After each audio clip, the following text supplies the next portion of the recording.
ನಮಸ್ಕಾರ ವೀಕ್ಷಕರೇ, ಬೆಂಗಳೂರು ಬಸ್ಗೆ ಸ್ವಾಗತ. ನಾನು ಭಾವನಾ ನಾಗಯ್ಯ. ಇದೇ ಮೊದಲ ಬಾರಿಗೆ ಭಾವನೆಗಳನ್ನೇ ತುಂಬಿ ಬದುಕ್ತಾ ಇರೋ ಒಬ್ಬ ಭಾವಜೀವಿ ನಮ್ಮ ಇವತ್ತಿನ ಬೆಂಗಳೂರು ಬಸ್ ಪಾಡ್ಕಾಸ್ಟ್ನಲ್ಲಿ ಇದ್ದಾರೆ. ಇಲ್ಲಿಯವರೆಗೆ ನೀವು ಬಹಳ ಜನರನ್ನು ನಮ್ಮ ಬೆಂಗಳೂರು ಬಸ್ ಪಾಡ್ಕಾಸ್ಟ್ನಲ್ಲಿ ನೋಡಿದ್ದೀರಾ, ಆರ್ಟಿಸ್ಟ್ಗಳನ್ನು ನೋಡಿದ್ದೀರಾ, ಸ್ಕಾಲರ್ಸನ್ನು ನೋಡಿದ್ದೀರಾ. ಆದರೆ ಭಾವನೆಗಳೇ ಇವರ ಜೀವನ. ಸೊ ಭಾವನಾ ಜೊತೆ ಮಾತಾಡೋದಕ್ಕೆ ಇವತ್ತು ಕನ್ನಡ ಇಂಡಸ್ಟ್ರಿ ಇತ್ತೀಚಿನ ದಿನಗಳಲ್ಲಿ ನಿರಂತರವಾಗಿ ಕೇಳ್ತಾ ಇರೋದು ಇನ್ನೂ ಬೇಕಾಗಿದೆ, ಅವರ ಲಿರಿಕ್ಸ್ ಇನ್ನೂ ಬೇಕಾಗಿದೆ ಅನ್ನುವಂಥ ಪ್ರಮೋದ್ ಮರವಂತೆ ಅವರು ನಮ್ಮ ಜೊತೆ ಇದ್ದಾರೆ. ಪ್ರಮೋದ್ ಅವರೇ ನಮಸ್ಕಾರ, ಕಾರ್ಯಕ್ರಮಕ್ಕೆ ಸ್ವಾಗತ. ಹೇಗಿದ್ದೀರಿ? ನಮಸ್ತೆ madam, thank you so much. ಚೆನ್ನಾಗಿದ್ದೀನಿ ಮೇಡಮ್, ನೀವು ಹೇಗಿದ್ದೀರಾ? ನಾನು ಚೆನ್ನಾಗಿದ್ದೀನಿ. ನನಗೆ ನಿಮ್ಮ ಹೆಸರು ಕೇಳಿದಾಗಲೆಲ್ಲ ಬಹಳ ಹೆಮ್ಮೆ ಅನಿಸೋದು, ಮನೆಯಲ್ಲಿ ತಂದೆ ತಾಯಿಗಳಿಗೊಂದು ಆಸೆ ಇರುತ್ತೆ, ನನ್ನ ಮಗನ ಹೆಸರಿನಿಂದ ನನ್ನನ್ನು ಗುರುತಿಸೋ ಹಾಗಾಗಬೇಕು ಅನ್ನೋದು ತಂದೆ ತಾಯಿಯ ಆಲ್ ಟೈಮ್ ಡ್ರೀಮ್ ಆಗಿರುತ್ತೆ. ಆದರೆ ನಿಮ್ಮ ಹೆಸರಿನ ಮೂಲಕ ನಿಮ್ಮ ಇಡೀ ಊರನ್ನು ಗುರುತಿಸೋದು ಅದು ಒಂಥರ ಗೂಸ್ ಬಂಪ್ಸ್ ಅನ್ನೋ ಫೀಲಿಂಗ್. ಸೊ ಪ್ರಮೋದ್ ಮರವಂತೆ ಅವರ ಮುಂಚೆ ಮರವಂತೆ ಅಂತ ಹೇಳಿದ್ರೆ ಆ ಅಲೆಗಳು, ಆ ಬೀಚ್ನ ಮಾತ್ರ ಕಣ್ತುಂಬ್ಕೊಳ್ತಾ ಇದ್ವಿ. ಇವತ್ತು ಮರವಂತೆ ಅಂದರೆ ಪ್ರಮೋದ್ ಅವರ ಲಿರಿಕ್ಸ್ ಗುನುಗೋ ಹಾಗಾಗತ್ತೆ. ದಟ್ಸ್ ಅ ವಂಡರ್ಫುಲ್ ಜರ್ನಿ ನಿಮ್ಮದು. Thank you madam. ಹೇಗನ್ಸುತ್ತೆ? ತುಂಬ ಖುಷಿ. ಅಂದರೆ ಯಾವ ಊರಲ್ಲಿ ನಾವು ಬೆಳೆದು, ಯಾವ ಸಮುದ್ರದ ಮರಳಿನ ಮೇಲೆ ನಾವು ಗೂಡು ಕಟ್ಟಿ ಆಡ್ತಾ ಇದ್ವೋ, ಯಾವ ಅಲೆಗಳ ಸದ್ದನ್ನು ಕೇಳಿ ನಾವು ಬೆಳೆದ್ವೋ, ಆ ಊರು ನಮ್ಮ ಜೊತೆ ಎಲ್ಲೋ ಇದ್ದೇ ಇರುತ್ತೆ. ಅದು ಸೊ ನಾವು ಎಲ್ಲೇ ಬೆಳೆದ್ರು, ಎಲ್ಲೇ ನಿಲ್ಲಿಸಿದ್ರು, ಎಲ್ಲೇ ಎಜುಕೇಷನ್ ಮಾಡಿದ್ರು ಕೂಡ ಊರು ಅನ್ನೋದು ಯಾವಾಗಲೂ ಒಂದು ವಿಶೇಷವಾಗಿದ್ದೇ ಇರುತ್ತೆ. ಸೊ ಆ ಊರಿನ ಹೆಸರನ್ನು ನಮ್ಮ ಜೊತೆ ಸೇರಿಸ್ಕೊಳ್ಳೋದಿದೆಯಲ್ಲ, ಅದು ಒಂದು ಒಳ್ಳೆ ಫೀಲಿಂಗು, ಅಷ್ಟೇ ದೊಡ್ಡ ಜವಾಬ್ದಾರಿ ಕೂಡ. ಸೊ ಹೆಸರು ಇಲ್ಲಿ ತನಕ ಚೆನ್ನಾಗಿರುತ್ತೆ, ಆವಾಗ ನಮ್ಗೆ ಆ ಊರ ಜೊತೆ ನಾವು ಸೇರಿಸ್ಕೊಂಡಿರೋದು ಒಂದು ಖುಷಿ ಕೊಡುತ್ತೆ. ಅದು ಅಗೇನ್ ನನಗೆ ತುಂಬ ಒಂದು ಜವಾಬ್ದಾರಿ ಕೂಡ ನನಗೆ. ಅಂದರೆ ಊರನ್ನು ಹೆಸರಿನ ಜೊತೆ ಸೇರಿಸ್ಕೊಳ್ಳೋದು ಒಂದು, ಆದರೆ ಆ ಊರನ್ನು ನಿಮ್ಮ ಹೆಸರಿನ ಮೂಲಕ ಗುರುತಿಸೋದೊಂದು. ಇವಾಗ ಮರವಂತೆ ಬಗ್ಗೆ ಗೊತ್ತಿಲ್ಲದೆ ಇರೋರು ಯಾರಾದರೂ ಇದ್ದರೆ, ನಿಮ್ಮ ಲಿರಿಕ್ಸ್ ಕೇಳ್ತಾ ಇದ್ದರೆ, ಪ್ರಮೋದ್ ಮರವಂತೆ, ಮರವಂತೆ ಅಂದರೆ ಏನು, ಮರವಂತೆ ಎಲ್ಲಿ ಬರುತ್ತೆ, ಯಾವ ಭಾಗದಲ್ಲಿ ಬರುತ್ತೆ, ಅವು ಆ ಊರಿನವರ, ಅಂದರೆ ನಿಮ್ಮ ಊರಿನ ಐಡೆಂಟಿಟಿ ನೀವಾಗಿದ್ದೀರಿ. How you feel? ಈ ಥರ ಚರ್ಚೆ ಏನಾದರೂ ಮನೇಲಿ ಆಗಿತ್ತಾ ಯಾವತ್ತಾದರೂ? ಅಂದರೆ ಈ ಥರದ ಚರ್ಚೆ ಏನೋ ಅಂದರೆ ಏನೇನು ಆಗಿದೆ ಅದು ಯಾವತ್ತೂ ಚರ್ಚೆ ಆಗಿಲ್ಲ, ಆ್ಯಂಡ್ ಯಾರಿಗೂ ಊಹೆ ಇರಲಿಲ್ಲ, ಇವನ್ ನನಗೂ ಕೂಡ. ಬಟ್ ಊರು ಇದೆಯಲ್ಲ, ನಮ್ಮ ಮರವಂತೆ ಅನ್ನೋ ಊರು ಆ್ಯಕ್ಚುಲಿ ನಾನು ಅದನ್ನು ಸೇರಿಸ್ಕೊಳ್ಳೋದಕ್ಕಿಂತ ಮುಂಚೆನೇ ಅದು ವರ್ಲ್ಡ್ ಫೇಮಸ್. ಸೊ ಇಲ್ಲೇ ನಾನು ಹೋಗಿ ಮರವಂತೆ ಅಂದರು, ಗೊತ್ತೇ ಇಲ್ಲದೆ ಇರೋ ವ್ಯಕ್ತಿ ಬಗ್ಗೆ ಕೇಳ್ತಾ ಇದ್ದೀನಿ. ಸೊ ಅವ್ರಿಗೆ ಅದೇ ಪ್ರಾಬಬ್ಲಿ ಈಗ ಮರವಂತೆ ಅಂದರೆ ಅದು ತುಂಬ ಕಡಿಮೆ ಪರ್ಸೆಂಟೇಜ್. ಅದು ಮರವಂತೆ ಅಂದ ತಕ್ಷಣ ನನಗೆ ಹೇಳ್ತಾರೆ, ಅದೇ ಒಂದು ಕಡೆ ಸಮುದ್ರ ಇದೆ, ಒಂದು ಕಡೆ ನದಿ ಇದೆಯಲ್ಲ, ತುಂಬ ಒಳ್ಳೆ ಜಾಗ ಅಂತ. ಸೊ ಅದು ಆಲ್ಮೋಸ್ಟ್ ವರ್ಲ್ಡ್ ಫೇಮಸ್ ಅದು. ಸೊ ಒಂದಿಷ್ಟು ಕೆಲವೊಬ್ರು ಯಾರು ಗೊತ್ತಿರಲ್ಲ ಅವ್ರಿಗೆ ಪ್ರಾಬಬ್ಲಿ ಇತ್ತೀಚೆಗೆ ಅಂದರೆ ಮರವಂತೆ ಅಂತ ಒಂದು ಊರಿದೆ. ನಾನು ಕೆಲವ್ರು ಕೇಳ್ತಾರೆ, ಅಂದರೆ ಮರವಂತೆ ಅಂದರೆ ಏನದು ಅಂತ ಎಲ್ಲ ಕೇಳ್ತಾರೆ. ಅವಾಗ ನಾನು ಹೇಳ್ತೀನಿ ನಮ್ಮೂರು ಅದೇ. ಅವಾಗ ಹೇಳ್ತಾರೆ ಬೀಚ್ ಇದೆಯಲ್ಲ ಅದೇ ಅಲ್ವಾ, ಅದೇನಾ ಅಂತ ಕೇಳ್ತಾರೆ. ಹೌದು ಹೌದು ಅಂತ. ಬೀಚಿನ ಮರಳು ಮೇಲೆ ಆಡಿ, ಕ್ರಿಕೆಟ್ ಆಡಿ ಎಲ್ಲ ಮುಗಿಸ್ಕೊಂಡು ಭಾವಯಾನದಲ್ಲಿ ತೇಲ್ಕೊಂಡು ಹೋಗ್ತಾ ಇದ್ದೀರಿ.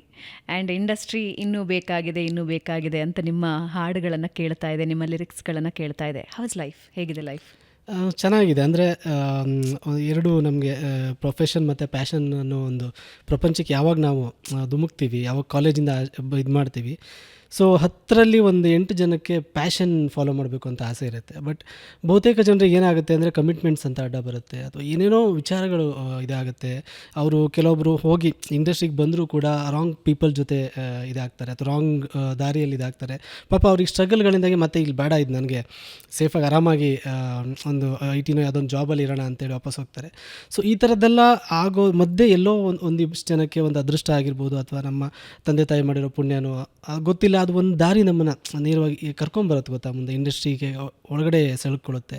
ಒಳ್ಳೊಳ್ಳೆ ವ್ಯಕ್ತಿಗಳ ಜೊತೆ ಕೆಲಸ ಮಾಡೋ ಒಂದು ಅವಕಾಶ ಸಿಗುತ್ತಲ್ಲ, ಅದು ತುಂಬ ಒಂದು ದೊಡ್ಡ ಸೌಭಾಗ್ಯ ಅದು. ಸೊ ಅದು ಆಗಿದೆ ಅನ್ನೋದೇ ನನಗೆ ಸಂತೃಪ್ತಿ. ಮತ್ತು ನಮ್ಮ ಪ್ಯಾಷನ್ ಮತ್ತು ರೇಷನ್ ಎರಡೂ ಒಂದೇ ಆದಾಗ ಅದು ದೊಡ್ಡ ಒಂದು ಸಂತೃಪ್ತಿ. ಅದು ಪ್ರತಿದಿನ ಕೆಲಸ ಮಾಡೋಕ್ಕೂತ ಕೆಲಸ ಅನ್ಸೋದೇ ಇಲ್ಲ ನಮ್ಗೆ ಅದು. ಇವಾಗ ನಾವು ಯೂಶ್ವಲಿ ನಾನು ಮೇ ಬಿ ಒಂದು IT ಜಾಬು ಯಾವುದೊಂದು ಜಾಬಲ್ಲಾಗಿದ್ದರೆ 9 to 6 ಆದಮೇಲೆ ನನ್ನ ಕೆಲಸ ಮುಗೀತು ಅಂತ ಹೇಳ್ಬಿಟ್ಟು ಆರಾಮಾಗಿ ನಾನು ಮನೆಗೆ ಬಂದು ರಿಲ್ಯಾಕ್ಸ್ ಮಾಡ್ತಿದ್ದೇನು. ಬಟ್ ಇವಾಗ ಹಾಗಲ್ಲ, ನಾನು ಎಲ್ಲೋ ನಂದು 10-11 ಗಂಟೆ ತನಕ ಕೆಲಸ ನಡೆಯುತ್ತೆ, ಅಥವಾ ನಾನು ಮಲಗಿ ಸಡನ್ನಾಗಿ ಎಚ್ಚರ ಆದರೂ ಕೂಡ ಯಾವುದೋ ಒಂದು ಲೈನ್ ನಾನು ಇದು ಮಾಡ್ತಿರ್ತೀನಿ. ನನಗೆ ಅದು ಸ್ಟ್ರಗಲ್ ಅನ್ಸೋದೇ ಇಲ್ಲ, ಕೆಲಸ ಅನ್ಸೋದೇ ಇಲ್ಲ. ಸೊ ಪ್ರಾಬಬ್ಲಿ ಇಡೀ ಪ್ರಪಂಚದಲ್ಲಿ ಯಾರು ತುಂಬ ಖುಷಿಯಾಗಿರೋರು ಅಂದರೆ ಯಾರ ಪ್ಯಾಷನ್ ಮತ್ತು ಪ್ರೊಫೆಷನ್ ಎರಡೂ ಒಂದೇ ಆಗಿರುತ್ತೆ ಅವರು ಅನ್ನೋ ಥರ. ಸೊ ಹಾಗಾಗಿ ನನಗೊಂದು ಸಂತೃಪ್ತಿ ಇದೆ ಜೀವನದಲ್ಲಿ. ಯಾವತ್ತು ಲಿರಿಸಿಸ್ಟ್ ಆಗಬಹುದು ಅಂತ ಅನಿಸಿದ ದಿನ ಯಾವುದು? ಅದೇನಾದರೂ ಒಂದು ಘಟನೆ ಇದೆಯಾ, ಯಾವುದಾದ್ರೂ ಒಂದು ಸಂದರ್ಭ ಇದೆಯಾ, ಹೌದು ನಾನು ಸಾಹಿತ್ಯ ಬರಿಬಹುದು. ಅಫ್ಕೋರ್ಸ್ ಸಾಹಿತಿಗಳದ್ದು ಒಂದು ಪ್ಲಸ್ ಪಾಯಿಂಟ್ ಏನಂದರೆ ಅವರು ಬಾಲ್ಯದಲ್ಲೇ ಗೀಚೋದಕ್ಕೆ ಶುರು ಮಾಡಿಬಿಟ್ಟಿರ್ತಾರೆ, ಏನೋ ಒಂದು ಒಟ್ಟು ಗೀಚ್ತಾ ಇರ್ತೀರಿ. ಆದರೆ ನಾನು ಹಿಂಗೆ ಹೋಗಬಹುದು ಅನ್ನೋದಕ್ಕೆ ಒಂದು ಸಮಯ ಸಂದರ್ಭ ಅಂತ ಬಂದಿರತ್ತೆ. ಲಿರಿಸಿಸ್ಟ್ ಆಗಬಹುದು, ನಾನು ಸಾಹಿತ್ಯ ಬರಿಬಹುದು, ಅದು ಸಿನಿಮಾ ರಂಗಕ್ಕೆ ಅಂತ ಯಾವುದಾದ್ರೂ ಒಂದು ಸಂದರ್ಭ ಇದೆಯಾ? ಸೊ ನಾನು ಇಂಜಿನಿಯರಿಂಗಲ್ಲಿದ್ದೆ. ನಾನು ಅವಾಗ ಏನಾದರೂ ಒಂದು ಬೇರೆ ಫೀಲ್ಡಲ್ಲಿ ನಾನು ಇದು ಮಾಡಬೇಕು ಅನ್ನೋದಿತ್ತು. ತುಂಬ ಮುಂಚೆಯಿಂದ ಕ್ರಿಕೆಟ್ ಆಡಬೇಕು, ಕ್ರಿಕೆಟ್ ಪ್ಲೇಯರ್ ಆಗಬೇಕು ಅಂತ ಸಣ್ಣಲ್ಲಿಂದ ಆಸೆ ಅದು.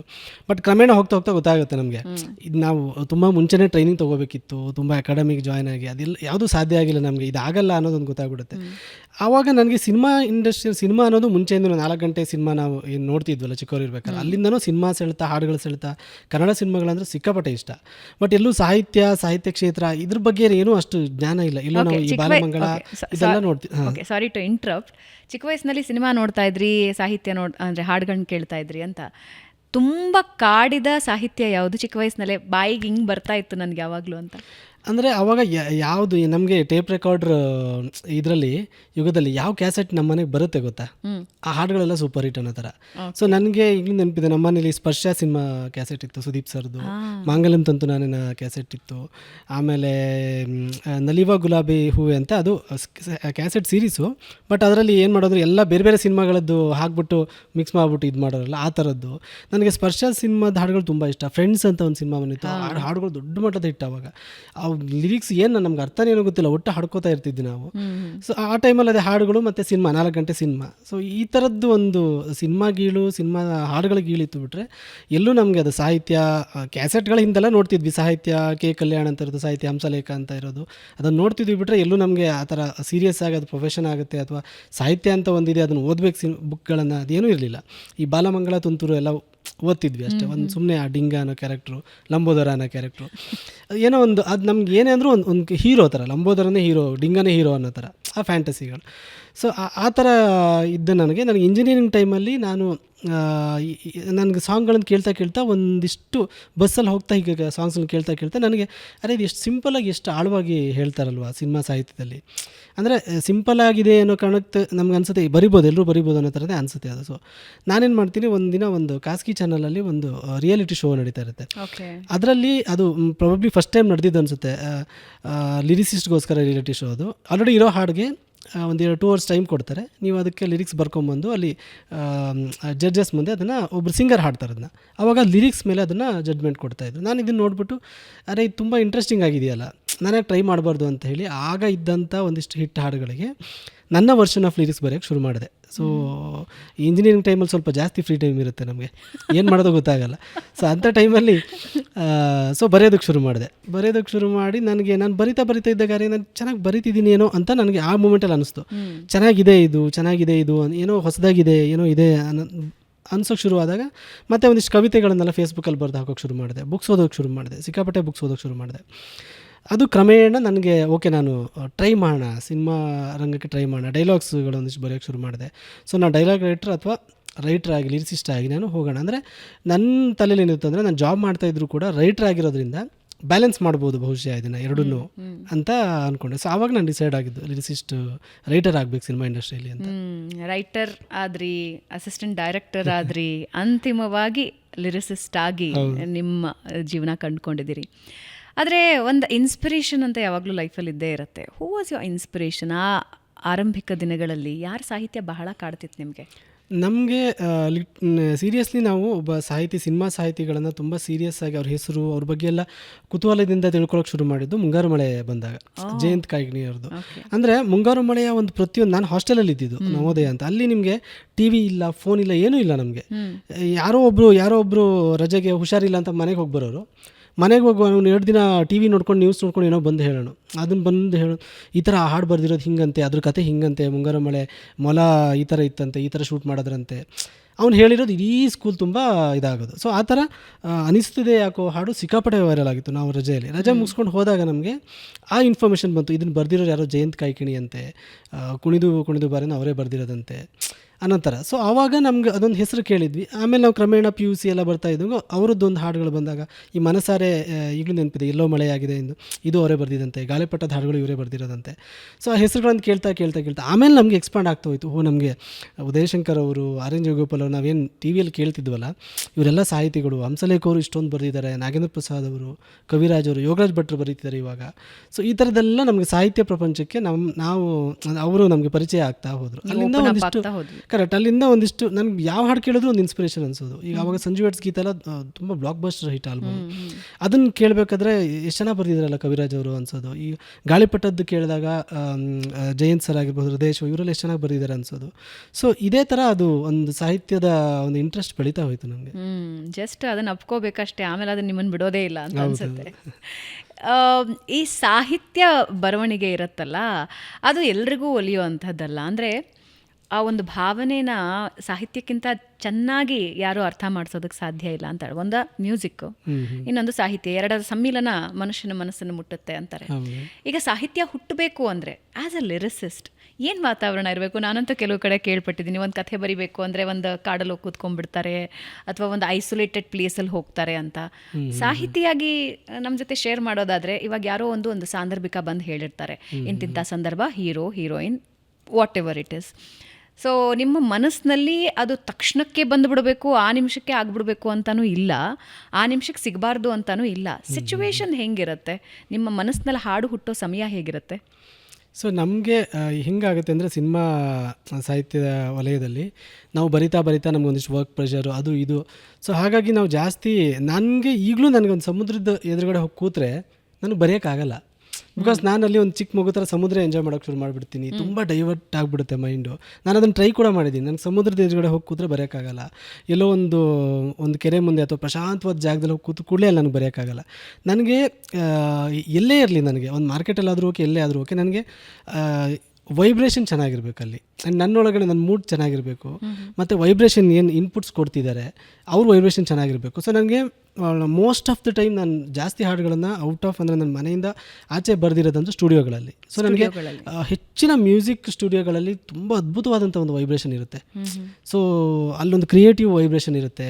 ಜನ ಡೈರೆಕ್ಟರ್ ಯಾರೋ ಬರ್ತಾರೆ, ಅವ್ರು ನನಗೆ ಇನ್ಸ್ಪೈರ್ ಮಾಡ್ತಿರ್ತಾರೆ, ಏನೋ ಹೇಳ್ತಿರ್ತಾರೆ, ಸಿನಿಮಾ ಬಗ್ಗೆ ಮಾತಾಡ್ತಿರ್ತಾರೆ. ಸೊ ಆ ನನ್ನ ಸುತ್ತಮುತ್ತ ಇರುವಂಥ ವ್ಯಕ್ತಿಗಳು ತುಂಬ ಮ್ಯಾಟ್ರ್ ಆಗ್ತಾರೆ. ಕೆಲವೊಂದು ಸಾಂಗ್ಗಳು ಹಾಗೆ ಆಗಿದೆ, ತುಂಬ ವ್ಯಕ್ತಿಗಳು ತುಂಬ ನೆಗೆಟಿವ್ ಆಗಿ ಏನೇನೋ ಮಾತಾಡ್ತಿದ್ರೆ ಅಥವಾ ನೆಗೆಟಿವ್ ಏನೋ ಪಾಸ್ ಮಾಡ್ತಿದ್ರೆ ನನಗೆ ವರ್ಕ್ ಆಗಲ್ಲ ಅಲ್ಲಿ. ಸೊ ಆ ಲೈನ್ಸ್ ತುಂಬ ಲೇಟ್ ಆಗಿಬಿಡುತ್ತೆ. ಕೆಲವೊಂದೆಲ್ಲ ಪ್ರಾಜೆಕ್ಟ್ ಕೈ ಬಿಟ್ಟಿದ್ದಿದ್ಯಾ, ಇವ್ರ ಜೊತೆ ವರ್ಕ್ ಆಗ್ತಿಲ್ಲ ನನಗೆ? ಇಲ್ಲ, ನಾನೇ ಆ ಥರ ಏನು ಕೈ ಬಿಟ್ಟಿರೋದು ಆ ಥರ ಏನಿಲ್ಲ. ಸೊ ಅದು ಟೈಮ್ ತೊಗೋತೀವಿ. ಈಗ ಇಲ್ಲಿ ವರ್ಕ್ ಆಗ್ತಿಲ್ಲ ಅಂದರೆ, ಸರ್ ನನಗೆ ಯಾಕೋ ವರ್ಕ್ ಆಗ್ತಿಲ್ಲ, ನಾನು ನಾಳೆ ಬರಿತೀನಿ ಅಂತೇಳಿ ಬರೆದು ಕಳಿಸ್ತೀನಿ ಅಂತೆಲ್ಲ ಹೇಳಿ ಅದೊಂದು ಈಸಿಯಾಗಿ, ಅಂದರೆ ಆರಾಮಾಗಿ ಅದನ್ನು ಹ್ಯಾಂಡಲ್ ಮಾಡ್ತೀವಿ ನಾವು. ಸೊ ಬಟ್ ಮೇಯ್ನ್ ಅಂದರೆ ಮೂಮೆಂಟು ಮತ್ತು ವೈಬ್ರೇಷನ್ ತುಂಬ ಮ್ಯಾಟ್ರ್ ಆಗುತ್ತೆ ನಮಗೆ ಬರೆಯೋದಕ್ಕೆ. ಸಾಹಿತಿ ಆಗಿ ಈಗ ಬರವಣಿಗೆ ಬರಿತಾ ಇರ್ತೀರಿ, ಥಾಟ್ ಪ್ರೋಸೆಸ್ ಬ್ರೇಕ್ ಆಗ್ತಿರುತ್ತಾ? ಅಥವಾ ನಾನು ರವಿ ಬೆಳಗೆಯವರವರ ಬಗ್ಗೆ ಕೇಳ್ತಾ ಇದ್ದೆ, ಅಂದರೆ ಬರಹಗಾರರಾಗಿ ಅವ್ರ ಬಗ್ಗೆ ನಾನು ಕೇಳ್ತಾ ಇದ್ದೆ. ಅವ್ರು ಒಂದು ಕಾಟ್ ಮಾಡ್ತಾ ಇರಲಿಲ್ಲಂತೆ, ಅವರ ಥಾಟ್ ಪ್ರೋಸೆಸ್ ಅಷ್ಟು ಸ್ಮೂತ್ ಇರ್ತಿತ್ತು ಅಂತ. Once he starts writing end ಆಗೋವರೆಗೆ ಅವರೆಲ್ಲೂ ಕಾಟ್ ಮಾಡ್ತಿರ್ಲಿಲ್ಲ, ಅವರ ಥಾಟ್ ಪ್ರೋಸೆಸ್ ಅಷ್ಟು ಕ್ಲಿಯರ್ ಇರ್ತಿತ್ತು ಅಂತ. ಸಾಹಿತಿಗಳು ಹಾಗೇನಾ? ಇಲ್ಲ, ಸಿನಿಮಾ ಸಾಹಿತ್ಯ ಹೆಂಗಾಗುತ್ತೆ ಅಂದರೆ, ಈಗ ನಾನು ಯಾವುದೋ ಒಂದು ಕವಿತೆ ಬರೆಯೋಕೆ ಕೂತ್ರೆ ಅದು ಒಂದು ಬರೆಯೋವರೆಗೂ ನಾವೇನು ಬೇರೆ ಇದು ಮಾಡಲ್ಲ, ಅದು ತುಂಬ ನಮ್ಮ ಒಳಗಿಂದ ಬರುವಂಥದ್ದು. ಅದು ಆ ಮೂಮೆಂಟ್ ಬಿಟ್ಟರೆ ಮತ್ತೆ ಅದು ಗೊತ್ತಿರಲ್ಲ, ಎಲ್ಲಿ ಅದು ಲೈನ್ಸ್ಗಳು ಏನಾಯಿತು, ಯಾವ ಥಾಟ್ ಬಂದಿತ್ತೋ ಗೊತ್ತಿರಲ್ಲ. ಸಿನಿಮಾದ ಹೆಂಗಾಗುತ್ತೆ ಅಂದರೆ, ನಮಗೆ ಏನೋ ಒಂದು ವಾವ್ ಫ್ಯಾಕ್ಟ್ರಿಗಳು ಬೇಕಾಗಿರುತ್ತೆ ಓಪನಿಂಗಲ್ಲಿ. ಸೊ ಅದು ಸ್ಪೆಷಲಿ ಫಸ್ಟ್ ಲೈನ್ ಅಂತ ಬಂದರೆ ಅಥವಾ ಹುಕ್ ಅಂತ ಬಂದರೆ ನಾವು ಅದಕ್ಕೆ ತುಂಬ ಟೈಮ್ ತೊಗೋತೀವಿ. ಈಗ ನನಗೆ ಇವತ್ತು ಬೆಳಿಗ್ಗೆ ಕೂತಾಗ ಅದು ಬಂತು ಅಂದರೆ ಓಕೆ, ಬಂದಿಲ್ಲ ಅಂದರೆ ನಾನೇನು ಮಾಡ್ತೀನಿ, ಸ್ವಲ್ಪ ಡೈವರ್ಟ್ ಆಗ್ತೀನಿ. ಒಂದು 15 ನಿಮಿಷ ನಿದ್ದೆ ಮಾಡೋದಾಗಿರ್ಬೋದು, ಅಥವಾ ಫೋನ್ ನೋಡೋದಾಗಿರ್ಬೋದು, ಅಥವಾ ಯಾವುದೋ ಒಂದು ಪುಸ್ತಕ ಓದೋದಾಗಿರ್ಬೋದು, ಇಲ್ಲ ನನಗೆ ಟೈಮ್ ಇದೆ ಅಂದರೆ ನಾನು ಆಚೆ ಎಲ್ಲಾದರೂ ವಾಕ್ ಮಾಡ್ಕೊಂಬರೋದಾಗಿರ್ಬೋದು. ಈ ಥರ ಟೈಮ್ ಕೊಟ್ಟು ಯಾವ ಮೂಮೆಂಟಲ್ಲಿ ಏನು ಬರುತ್ತೆ ಗೊತ್ತಾಗಲ್ಲ. ಯಾಕಂದರೆ ನಾವು ಮೆಲಡಿಗೆ ಬರೀಬೇಕು, ಟ್ಯೂನ್ ಬರೀಬೇಕು, ಆ ಮೀಟ್ರಿಂಗ್ ಸ್ಕ್ಯಾನಿಂಗಿಗೆ ಬರೀಬೇಕು. ಸೊ ಅಲ್ಲಿ ಎಷ್ಟೋ ಸತಿ ನನಗೆ ಗಾಡಿಯಲ್ಲಿ ಹೋಗ್ತಾ ನನಗೆ ಲೈನ್ಸ್ ಬಂದಿದ್ದು ಇದೆ. ತುಂಬ ಲೈನ್ಸ್ಗಳು ನನಗೆ ಗಾಡಿಯಲ್ಲಿ ಹೋಗ್ತಾ, ಇಲ್ಲ ಸ್ನಾನ ಮಾಡ್ತಿರ್ಬೇಕಾದ್ರೆ ಬಂದುಬಿಡುತ್ತೆ, ಊಟ ಮಾಡ್ತಿರ್ಬೇಕಾದ್ರೆ ಬಂದುಬಿಡುತ್ತೆ. ಸೊ ಹಾಗಾಗಿ ನಾವೇನು ಕವಿತೆ ಕವನ ಬರಿತೀವಿ, ಆ ಪ್ಯಾಟರ್ನಲ್ಲಿ ವರ್ಕ್ ಮಾಡೋಕ್ಕಾಗೋದೇ ಇಲ್ಲ. ಆ್ಯಂಡ್ ಪ್ರೆಷರ್ ಇರುತ್ತೆ. ಈಗ ನನಗೆ ಒಂದು 4 ಸಾಂಗ್ ಇದ್ದರೆ 4 ಡೇಸಲ್ಲಿ ಕೊಡಬೇಕು ಅಂದರೆ, ಒಂದು ದಿನದಲ್ಲಿ ಒಂದು ಸಾಂಗ್ ಮುಗಿಸ್ಬೇಕು ಅಂದರೆ ಆ ಪ್ರೆಷರ್ ಇರುತ್ತೆ. ನನಗೆ ಈ ಒಂದು ಸಾಂಗ್ ಡಿಲೇ ಆಯ್ತಲ್ಲ ಅಂದರೆ ಅದರ ಎಫೆಕ್ಟ್ ಇನ್ನೊಂದು ಸಾಂಗ್ ಮೇಲೆ ಬೀಳೋ ಚಾನ್ಸಸ್ ಇರುತ್ತೆ. ಸೊ ಹಾಗಾಗಿ ಅದು ನಮಗೆ ಟೈಮ್ ಡ್ಯೂರೇಷನ್ ಆಗಿರ್ಬೋದು, ಆ್ಯಂಡ್ ಎಲ್ಲದು ಟೈಮ್ ಲೈನ್ ಎಲ್ಲದೂ ಅದನ್ನು ನಮ್ಮ ಮೈಂಡೇ ಕ್ರಮೇಣ ಈಗ ಒಂದಿಷ್ಟು ವರ್ಷ ಜರ್ನಿ ಆಗುತ್ತಲ್ಲ, ಇನಿಷಿಯಲಿ ತುಂಬ ಕಷ್ಟ ಅನಿಸೋದು, ಪ್ರೆಷರ್ ಇದೆ, ಹೆಂಗೆ ಬರೆಯೋದು ಅಂತ. ಬಟ್ ಇವಾಗ ಬರ್ತಾ ಬರ್ತಾ ಬರ್ತಾ ಅದನ್ನೆಲ್ಲ ಮೈಂಡೇ ಅಡಾಪ್ಟ್ ಆಗ್ತಾ ಇದೆ ಅದಕ್ಕೆ. ಸ್ವಿಚ್ ಆಗೋದು ಅಷ್ಟು ಈಸಿ ಇರುತ್ತಾ ಒಂದು ಭಾವದಿಂದ ಇನ್ನೊಂದು ಭಾವಕ್ಕೆ?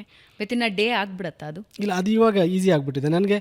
ಬೆಳಗ್ಗೆ ನಾನು ಬೇಗ 5:30 ಎದ್ದು 7 ಗಂಟೆ ಒಳಗಡೆ ಒಂದು ಪಲ್ಲವಿ ಬರೆದು ಮುಗಿಸಿದ್ರೆ, ಬಟ್ ನಾನು ಬ್ರೇಕ್ ಬೇಕು ಕಂಟಿನ್ಯೂಸ್ಲಿ. ಅದು ಟಕ್ ಅಂತ ಪಟ್ಟ ಇದಕ್ಕೆ ಶಿಫ್ಟ್ ಆಗೋಕ್ಕಾಗಲ್ಲ. ಒಂದು ತಿಂಡಿ ತಿಂದ್ಕೊಂಡು ಒಂದು ಅರ್ಧ ಗಂಟೆ ರೆಸ್ಟ್ ಕೊಟ್ಟು ಮತ್ತೆ ನಾನು ಇದಕ್ಕೆ ಬರ್ತೀನಿ, ಇನ್ನೊಂದು ಸಾಂಗಿಗೆ ಬರ್ತೀನಿ. ಅದು ಸ್ವಲ್ಪ ಪ್ರಾಕ್ಟೀಸ್ ಆಗಿದೆ ಇತ್ತೀಚೆಗೆ ಅದು. ಇಲ್ಲಿವರೆಗೆ ಎಲ್ಲೂ ಹೇಳದ ಯಾವುದಾದ್ರೂ ಒಂದು ಬರವಣಿಗೆ ನೆನಪಿಗೆ ಬರುತ್ತಾ ಸಡನ್ನಾಗಿ? ಆ ಥರ ಏನಿಲ್ಲ. ಸೊ ಅಂದರೆ ಎಲ್ಲ ಬಳಕೆ ಆಗಿದೆಯಾ?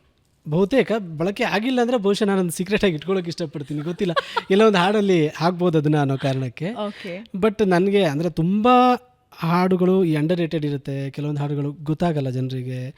ಆ ಥರದ ಹಾಡುಗಳಲ್ಲಿರುವಂಥ ಸಾಲುಗಳೆಲ್ಲ ತುಂಬ ಕಾಡ್ತಿರುತ್ತೆ ಆವಾಗ. ಈ ಲೈನ್ ಬರೆದಿದ್ನಲ್ಲ, ಇದು ಇಲ್ಲಿತ್ತಲ್ವ ಅನ್ನೋ ಥರದ್ದು ಒಂದಿಷ್ಟು ಕಾಡ್ತಿರುತ್ತೆ, ಇದು ರೀಚ್ ಆಗಬೇಕಿತ್ತು ಅನ್ನೋ ಥರದ್ದೆಲ್ಲ ಕಾಡ್ತಿರುತ್ತೆ. ಆ ಥರದ್ದಿದೆ. ಬಿಟ್ಟರೆ ನಾನೇನು ಮಾಡ್ತೀನಿ, ಯಾವುದೋ ಒಂದು ಲೈನ್ ಬಂದರೆ ನಾನು ಅದನ್ನು ನಂದು ಇದಿದೆ, ಒಂದು ಗ್ರೂಪ್ ಥರ ಇದೆ, ನನ್ನದೇ ಗ್ರೂಪು, ನಂದು 2 ನಂಬರ್ದು, ಅದು ನನ್ನದೇ ಒಂದು ಗ್ರೂಪು. ಅಲ್ಲಿ ನಾನು ಆ ಥಾಟನ್ನು ಅಥವಾ ಅದನ್ನು ಬರೆದು ಹಾಕ್ಬಿಡ್ತೀನಿ. ಯಾವುದೋ ಒಂದು ಹಾಡು ಬರಿಬೇಕಾದ್ರೆ ಏನೋ ಒಂದು ಥಾಟ್ ಏನೋ ವರ್ಕ್ ಆಗ್ತಿಲ್ಲ ಅಂದಾಗ ಅಲ್ಲಿ ಹೋಗಿ ನೋಡ್ತೀನಿ ನಾನು, ಇದು ಯಾವುದಾದ್ರು ವರ್ಕ್ ಆಗ್ತಿದೆಯಾ ಅಂತ. ಸೊ ಆ ಥರ ಅದನ್ನು ಸೇವ್ ಮಾಡ್ಕೊಳ್ಳೋ ಒಂದು ಅಭ್ಯಾಸ ಇದೆ. ಓಕೆ. ಈಗ ರಿಯಾಲಿಟಿಗೂ ಎಕ್ಸ್ಪೆಕ್ಟೇಷನ್ಸ್ಗೂ ಬಹಳ ವ್ಯತ್ಯಾಸ ಇರುತ್ತೆ. ತುಂಬ ಎಮೋಷ್ನಲಿ ಫೀಲ್ ಆಗಿ ಬರೆದಿರೋ ಸಾಂಗ್ಗಳು ಕೆಲವೊಂದು ಸಲ ಕ್ಲಿಕ್ ಆಗೋ ಸಾಧ್ಯತೆಗಳು ಬಹಳ ಕಮ್ಮಿ ಇರುತ್ತೆ. ಹಿಂಗೆ ಮಾತಾಡ್ತಾ ಹಿಂಗೆ ಹೊಳೆದಿರೋ ಹಾಡುಗಳು ಜನರ ಮನಸ್ಸು ಬೇಗ ಮುಟ್ಬಿಡುತ್ತೆ. ಆ್ಯಸ್ ಅ ಲಿರಿಸಿಸ್ಟ್ ತುಂಬ ಎಕ್ಸ್ಪೆಕ್ಟ್ ಮಾಡಿ ಅದು ವರ್ಕ್ ಆಗದೇ ಇದ್ದಾಗ, ಒಂದು ಸಾಂಗ್ ವರ್ಕ್ ಆಗದೇ ಇದ್ದಾಗ ಹೆಂಗೆ ಅನ್ಸುತ್ತೆ ನಿಮಗೆ? ಅದು ಆಬ್ವಿಯಸ್ಲಿ ಬೇಜಾರಾಗುತ್ತೆ. ಅಂದರೆ ಯಾಕೆ ಇದು ವರ್ಕ್ ಆಗಿಲ್ಲ ಏನು ಅಂದರೆ, ಒಂದು ಸಾಂಗ್ ವರ್ಕ್ ಆಗಿಲ್ಲ ಅಂದಾಗ ಒಂದಿಷ್ಟು ಕಾರಣಗಳು ಇರುತ್ತೆ. ಸೊ ಐದರ್ ಸಿನಿಮಾ ವರ್ಕ್ ಆಗದೆ ಇರ್ಬೋದು, ಅಥವಾ ಪ್ರಮೋಷನ್ ಕಡಿಮೆ ಆಗಿರ್ಬೋದು, ಅಥವಾ ಇನ್ನೊಂದು ಏನಾಗುತ್ತೆ, ಒಂದೊಂದು ಸತಿ ನಾವು ಸಿನಿಮಾದಲ್ಲಿ ಅಷ್ಟೇ ಹಂಗೆ ಅನ್ಕೊತೀವಿ. ಒಂದು ಸಿನಿಮಾ ದೊಡ್ಡ ಸಿನಿಮಾ ಬಂದಾಗ ಇನ್ನೊಂದು ಸಿನಿಮಾ ಆಡಿಯನ್ಸ್ ಅದಕ್ಕೆ ಜಾಸ್ತಿ ಹೋಗ್ಬಿಡ್ತಾರೆ, ಇದು ಚೆನ್ನಾಗಿರೋ ಸಿನಿಮಾಗೂ ಇದಾಗುತ್ತೆ ಅಂತ. ಬಟ್ ಸಾಂಗ್ಸ್ದು ಹಂಗೆ ಆಗುತ್ತೆ.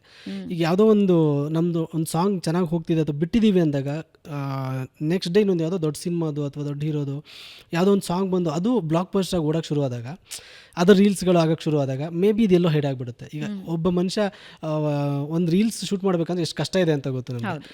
ಈ ಸಾಂಗ್ ಶೂಟ್ ಇದು ಟ್ರೆಂಡಿಂಗಲ್ಲಿದೆ ಅಂದ್ಬಿಟ್ಟು ಅದಕ್ಕೆ ಶೂಟ್ ಮಾಡೋಕೆ ಹೋಗ್ತಾರೆ, ಮೇ ಬಿ ಇದಾಗ್ಬಿಡುತ್ತೆ. ಈ ಥರದ್ದೆಲ್ಲ ತುಂಬ ವಿಚಾರಗಳು ಆಗುತ್ತೆ.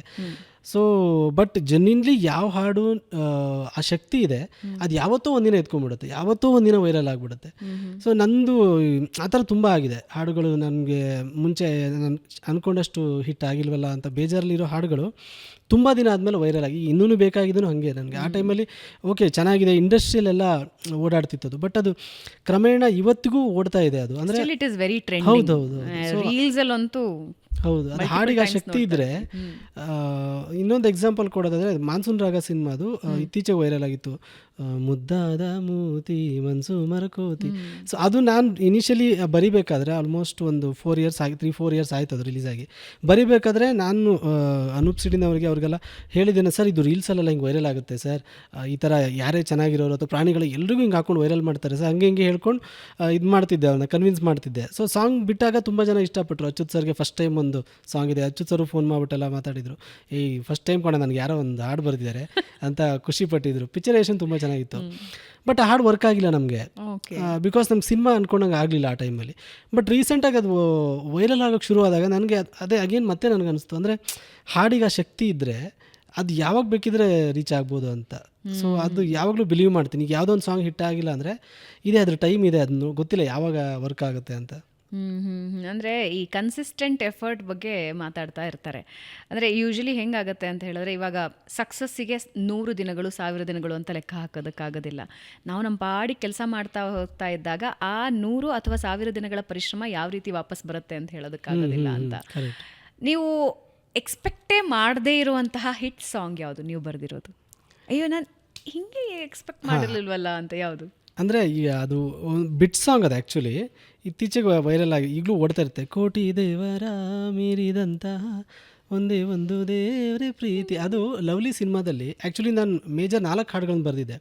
ಅದರಲ್ಲಿ ಒಂದು 2 ಹಾಡುಗಳ ಬಗ್ಗೆ ತುಂಬ ಎಕ್ಸ್ಪೆಕ್ಟೇಷನ್ ಇತ್ತು ನನಗೆ, ಬಟ್ ಅದು ಯಾವುದೂ ಅಂದ್ಕೊಂಡೋಗಿ ವರ್ಕ್ ಆಗಿಲ್ಲ. ಇದು ಅನೂಪ್ ಸರ್ ಒಂದಿನ ಕರೆದ್ಬಿಟ್ಟು ಒಂದು RRಲ್ಲಿ ಒಂದು ಬಿಟ್ಟಿದೆ, ಇಂಟರ್ವಲ್ ಬ್ಲಾಕ್ ಇದೆ, ಅಲ್ಲಿಗೆ ಒಂದು ಏನೋ ಬೇಕ್ರಿ ಒಂದು ಬಿಟ್ ಸಾಂಗ್ ಥರ ಬೇಕು ಬನ್ನಿ ಅಂತ ಹೇಳಿದ್ರು. ನಾನು ಹೋಗಿ ಇನ್ನೊಂದೇನೋ ಮೀಟಿಂಗ್ ಇತ್ತು ನನಗೆ ಒಂದು ಹಾಫ್ ಆ್ಯನ್ ಅವರಲ್ಲಿ ಅದು ಬರಬೇಕಿತ್ತು ಅನ್ನೋ ಥರ ಇತ್ತು. ಬಟ್ ನನಗೆ ಗೊತ್ತಿಲ್ಲ ಆಗುತ್ತೋ ಇಲ್ಲೋ ಹಾಫ್ ಆ್ಯನ್ ಅವರಲ್ಲಿ ಅಂತ. ಹೋಗಿ ಅದನ್ನು ಸಿಚುವೇಶನ್ ನೋಡಿದೆ ನಾನು. ವಸಿಷ್ಠ ಅವ್ರದ್ದು ಮತ್ತು ದತ್ತಣ್ಣ ಅವ್ರದ್ದೆಲ್ಲ ಒಂದು ಸೀನ್ಗಳು ತೋರಿಸಿದ್ರು. ಟ್ಯೂನ್ ಕೊಟ್ಟರು ನನಗೆ. ಟ್ಯೂನ್ ಕೊಟ್ಟು ಅವರು ಮನೆ ಹಾಲಲ್ಲಿ ನಾನು ಕೂತ್ಕೊಂಡು ಆ ಟ್ಯೂನ್ಗೆ ನಾನು ಒಂದು ಆಲ್ಮೋಸ್ಟ್ 5 to 10 ಮಿನಿಟ್ಸಲ್ಲೇ ಬರೆದಿರೋದು ಅದನ್ನ. ಆ ಟ್ಯೂನ್ಗೆ ಹೀಗೆ ಕೋಟಿ ದೇವರ ಮೀರಿದಂತಹ ಒಂದೇ ಒಂದು ದೇವರೇ ಪ್ರೀತಿ, ಆ ದೇವರೇ ಗಾಯಗಳು ಆದಾಗ ನೋವನ್ನು ಯಾರಲ್ಲಿ ಹೇಳಿಕೊಳ್ಳೋದು ಅಂತ ಬರೆದ್ಬಿಟ್ಟು ಸರ್ಗೆ ತೋರಿಸಿದಾಗ ಖುಷಿ ಆಯಿತು ಅವ್ರಿಗೆ. ಚೆನ್ನಾಗಿದೆ ಇದು, ಹಾಡಿಸ್ತೀನಿ ಅಂತ ಹಾಡಿಸ್ಬಿಟ್ಟು ರಿಲೀಸ್ ಮಾಡಿದ್ರು. ಸಿನಿಮಾ ಒಂದು ಲೆವೆಲ್ಗೆ ಆ್ಯಾವ್ರೇಜ್ ಆಯಿತು, ಎಲ್ಲ ಆಯಿತು. ಸಿನಿಮಾ ಎಲ್ಲ ಆದಮೇಲೆ ಅದು ಇತ್ತೀಚೆಗೆ ನನಗೆ ಗೊತ್ತಿಲ್ಲ ಅಷ್ಟು ವೈರಲ್ ಆಗಿದೆ ಅಂತ. ಅಫಿಷಿಯಲ್ ರಿಲೀಸು ಆಗಿರಲಿಲ್ಲ, ಅದು ಯಾವುದೋ ಸಾಂಗ್ದು ಬಿಟ್ಟು ಎಲ್ಲೋ ಸಿನಿಮಾದ ಯಾವುದೋ ಬಿಟ್ಟು ಅನ್ಅಫಿಷಿಯಲ್ ಬಿಟ್ಟು ವೈರಲ್ ಆಗಿಬಿಟ್ಟಿದೆ. ಸೊ ಅದು ಇವತ್ತಿಗೂ ಓಡ್ತಾನೆ ಇರುತ್ತೆ, ಯಾರೋ ಟ್ಯಾಗ್ ಮಾಡ್ತಿರ್ತಾರೆ, ಯಾರೋ ಮಾತಾಡ್ತಿರ್ತಾರೆ ಅದ್ರ ಬಗ್ಗೆ. ಅದು ನನಗೆ ರಿಯಲಿ ಅಂದರೆ ತುಂಬ ಸಾಂಗ್ಸ್ ಎಕ್ಸ್ಪೆಕ್ಟ್ ಮಾಡಿದ್ದೆ, ಬಟ್ ವರ್ಕ್ ಆಗಿಲ್ಲ. ಇದು ಎಕ್ಸ್ಪೆಕ್ಟೇ ಮಾಡಿಲ್ಲ ಇದು. ಸೊ ತುಂಬ ಚೆನ್ನಾಗಿ ಹೋಗ್ತಿದೆ ಅದು. ಅಂದರೆ ಅದು ಇದೊಂದು ಸಾಂಗ್ ಆ ಥರ ಆಯಿತು. ಓಕೆ. ಸೊ ಇದು ಹೆಂಗೆ ಅಂತ ಹೇಳಿದ್ರೆ, ಎಲ್ರಿಗೂ ನಿಮ್ಮ ಮುಖ ಪರಿಚಯನೇ ಇರಬೇಕು ಅಂತಿಲ್ಲ. ಮುಖ ಪರಿಚಯ ಇರಲ್ಲ, ಹೆಸರು ಗೊತ್ತಿರುತ್ತೆ, ನಿಮ್ಮ ಹಾಡುಗಳು ಗೊತ್ತಿರುತ್ತೆ, ಲಿರಿಕ್ಸ್ ಬಾಯಲ್ಲೇ ಇರುತ್ತೆ. ಯಾವಾಗಲಾದರೂ ಹಂಗಿದ್ದ ಸಿಚುವೇಶನ್ಸ್ ಇದೆಯಾ? ಎಲ್ಲೋ ಒಂದು ಕಡೆ ಕೆಫೆಲ್ ಕೂತೋ ಅಥವಾ ಯಾವುದೋ ಬಸ್ಸಲ್ಲಿ ಹೋಗ್ತಾನೋ, ಆರಂಭಿಕ ದಿನಗಳಲ್ಲಿ ಬಸ್ಸಲ್ಲಿ ಹೋಗ್ತಾನೋ, ನಿಮ್ಮದೇ ಹಾಡನ್ನು ನೀವು ಕೇಳಿಸ್ಕೊಂಡು ಬಸ್ಸಲ್ಲಿ, ಅಥವಾ ಯಾರೋ ಅದ್ರ ಬಗ್ಗೆ ಎಂಥ ಚೆಂದಾಗಿ ಬರೆದಿದ್ದಾನಲ್ಲ ಅಂತ ಯಾರಾದರೂ ಅವ್ರ ಆಡು ಭಾಷೆಯಲ್ಲಿ ಬರೆದಿದ್ದು ನೀವು ಕೇಳಿಸ್ಕೊಂಡು ಖುಷಿ ಪಟ್ಟಿದ್ದು ಅಫ್ಕೋರ್ಸ್ ಹತ್ತಾರಿರುತ್ತೆ. ಅದರಲ್ಲಿ ನೆನಪಿನಲ್ಲಿರುವಂಥದ್ದು ಯಾವುದಾದ್ರೂ ಇದೆಯಾ? ಯಾವ ಹಾಡದು ಇದೆ. ಇನ್ನೂ ಬೇಕಾಗಿದ್ದೇನೋ, ಒಂದಿನ ನಾನು ಕ್ರಿಕೆಟ್ ಆಡಿ ಹಿಂಗೆ ವಾಪಸ್ ಬರ್ತಾ ಇರಬೇಕಾದ್ರೆ ಪಕ್ಕದಲ್ಲೇ ವಾಕ್ ಮಾಡೋರೊಬ್ಬರು ಫೋನಲ್ಲಿ ಹಿಂಗೆ ಹಾಕ್ಕೊಂಡು ಕೇಳ್ತಾ ಹೋಗ್ತಾಯಿದ್ರು. ಆ್ಯಂಡ್ ನಿನ್ನೆ ಅನಿಸುತ್ತೆ, ನಮ್ಮ ಪಕ್ಕದ ಮನೆಯಲ್ಲಿ ಅವರು ಹೀಗೆ ಕರೋಕೆ ಹಾಕ್ಕೊಂಡು ಹಾಡ್ತಾ ಇರ್ತಾರೆ. ಅವರು ಸಿಂಗಾರ ಸಿರಿಯನ ಹಾಡ್ತಾ ಇದ್ದಾರೆ, ಬಟ್ ಅವ್ರಿಗೆ ಗೊತ್ತಿಲ್ಲ. ಈವನ್ ಇನ್ನೂ ಬೇಕಾಗಿದ್ರು ಹಾಡಿದ್ದಾರೆ ಅಲ್ಲಿ.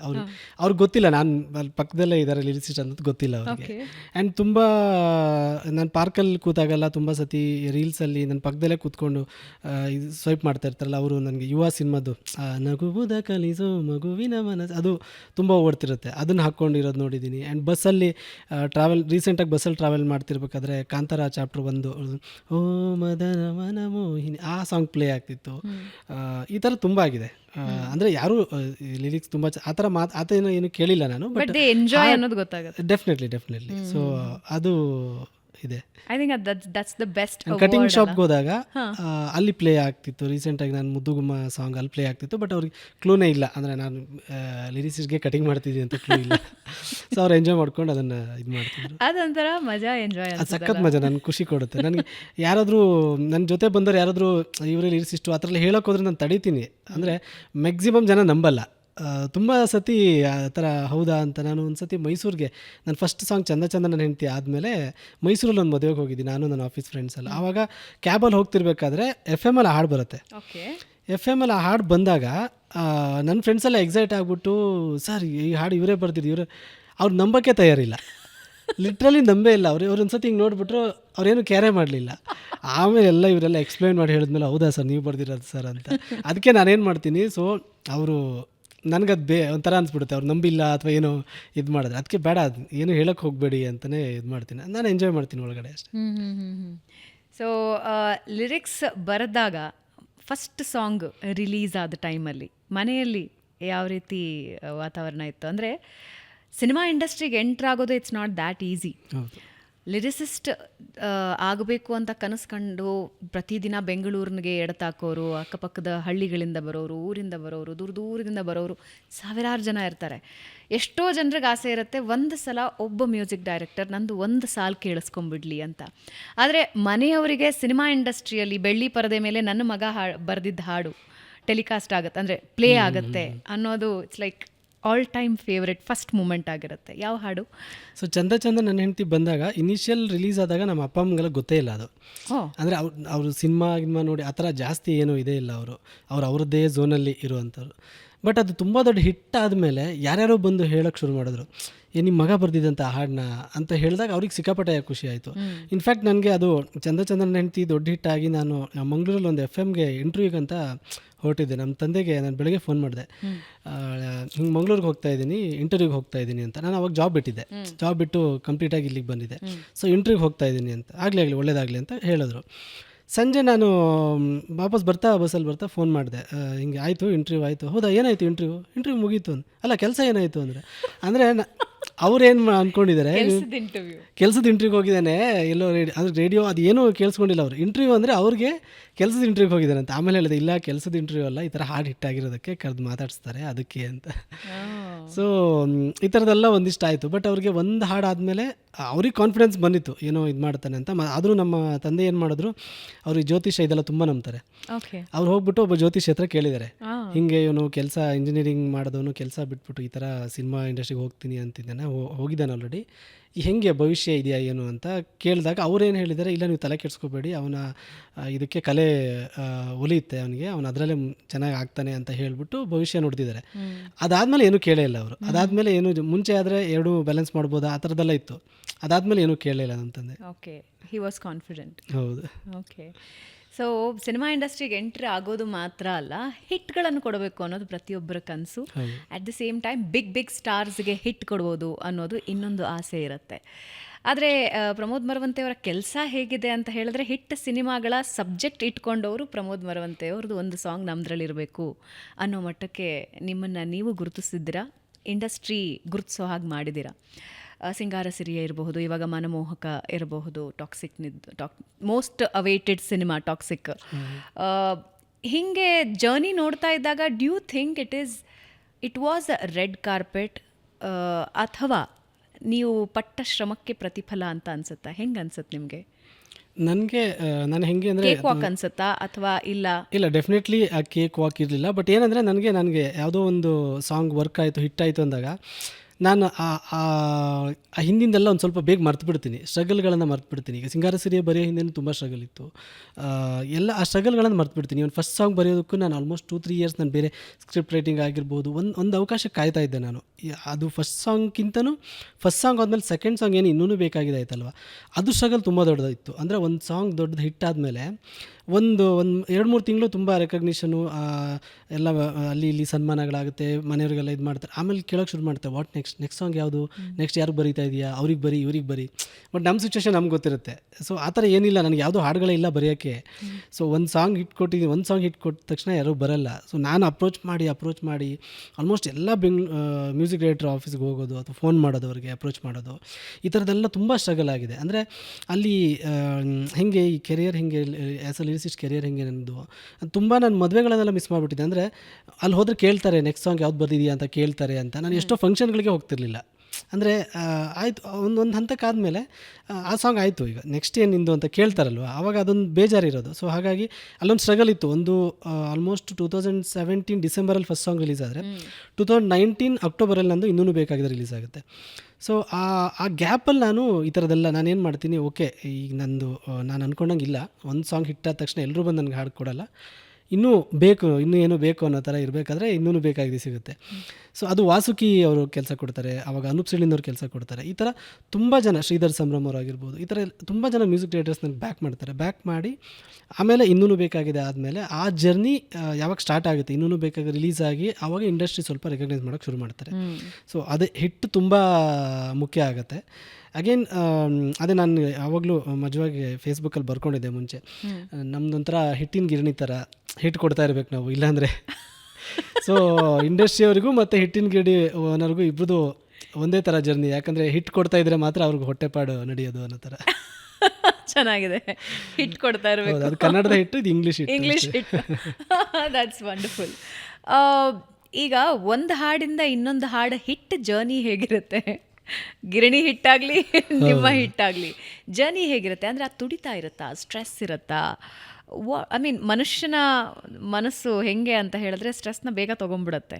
ಅಯ್ಯೋ ಇನ್ನೂ ಒಂದು ಹಾಡು ಹಿಟ್ಟಾಗಲಿಲ್ಲ, ಇಲ್ಲ ತುಂಬ ದಿನ ಆಗೋಯ್ತು, ಏನಾಗುತ್ತೋ, ಕಳೆದು ಹೋಗ್ತೀನೋ, ನನ್ನ ಹಾಡುಗಳು ಚೆನ್ನಾಗಿಲ್ವೋ, ನನ್ನ ಲಿರಿಕ್ಸ್ ಚೆನ್ನಾಗಿಲ್ವೋ, ಜನರಂತ ತಲುಪ್ತಾ ಇಲ್ವೋ, ಲಾಟ್ ಆಫ್ ಥಿಂಗ್ಸ್ ಮೈಂಡಲ್ಲಿ ಓಡ್ತಾ ಇರುತ್ತೆ.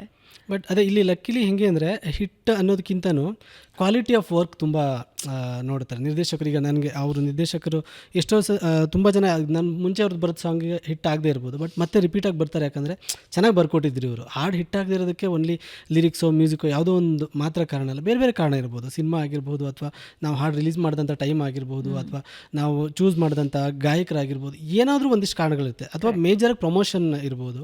ಹಾಗಾಗಿ ಕ್ವಾಲಿಟಿ ಆಫ್ ವರ್ಕ್ ನಾವು ಯಾವಾಗ ಕೊಟ್ಟಿರ್ತೀವಿ, ಅಥವಾ ನಮ್ಮ ಜೊತೆ ಯಾವಾಗ ಆ ವೈಬ್ರೇಷನ್ ವೇವ್ಲೆಂತ್ ಮ್ಯಾಚ್ ಆಗಿರುತ್ತೆ, ಅವಾಗ ಮತ್ತೆ ಮತ್ತೆ ನಮಗೆ ಕೆಲಸಗಳಿದ್ದೇ ಇರುತ್ತೆ. ಸೊ ಹಿಟ್ ಅನ್ನೋದು ಈಗಿನ ಟೈಮಲ್ಲಿ ಹಿಟ್ ಅನ್ನೋದು ತುಂಬ ದೊಡ್ಡ ಪದ. ಯಾಕಂದರೆ ನಾವು ಮುಂಚೆ ಎಲ್ಲ ನಿಮಗೆ ಬೇರೆ ಯಾವುದು ಮಾಧ್ಯಮಗಳಿರಲಿಲ್ಲ ಹಾಡು ಕೇಳೋದಕ್ಕೆ, ಯೂಟ್ಯೂಬ್ ಇರಲಿಲ್ಲ. ಒಂದು ಕ್ಯಾಸೆಟ್ ತಂದರೆ, ನಾನು ಅವಾಗ ಏನು ಹೇಳಿದೆ, ಫ್ರೆಂಡ್ಸ್ ಸಿನಿಮಾದ ಒಂದು ಕ್ಯಾಸೆಟ್ ತಂದರೆ ನಾನು ಫ್ರೆಂಡ್ಸ್ ಸಿನಿಮಾದ ಎಲ್ಲ ಹಾಡು ನನಗಿಷ್ಟ. ಯಾಕಂದರೆ ನಾನು ಅದನ್ನು ಒಂದು ಕ್ಯಾಸೆಟ್ನೇ 3 ಸತಿ ಒಂದು ದಿನದಲ್ಲಿ ಕೇಳ್ತಿದ್ದೆ.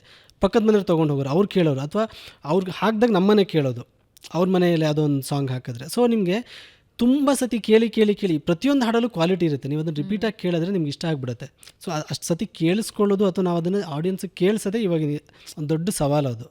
ಹಾಗಾಗಿ ಈಗ ನಮಗೆ ತುಂಬ ಮೊಬೈಲಲ್ಲಿ ಎಲ್ಲಿ ಒಂದು 10 ಸೆಕೆಂಡಲ್ಲಿ ಯಾವುದೋ ಒಂದು ತೆಲುಗು ಹಾಡು ಬರುತ್ತೆ, ಹಿಂದಿ ಹಾಡು ಬರುತ್ತೆ.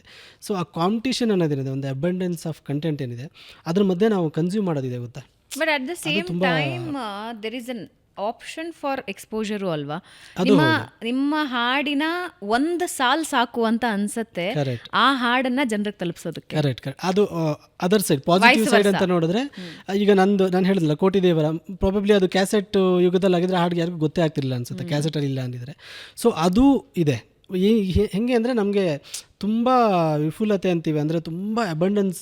ಈಗ ನಮಗೆ ಒಂದು ಹಾಡು ಕೇಳ್ತಿರ್ಬೇಕಾದ್ರೆ ಒಂದು 4 ಲೈನ್ ಇಷ್ಟ ಆಗಿಲ್ಲ ಅಂದರೆ ಸ್ಕಿಪ್ ಮಾಡಿಬಿಡ್ತೀವಿ.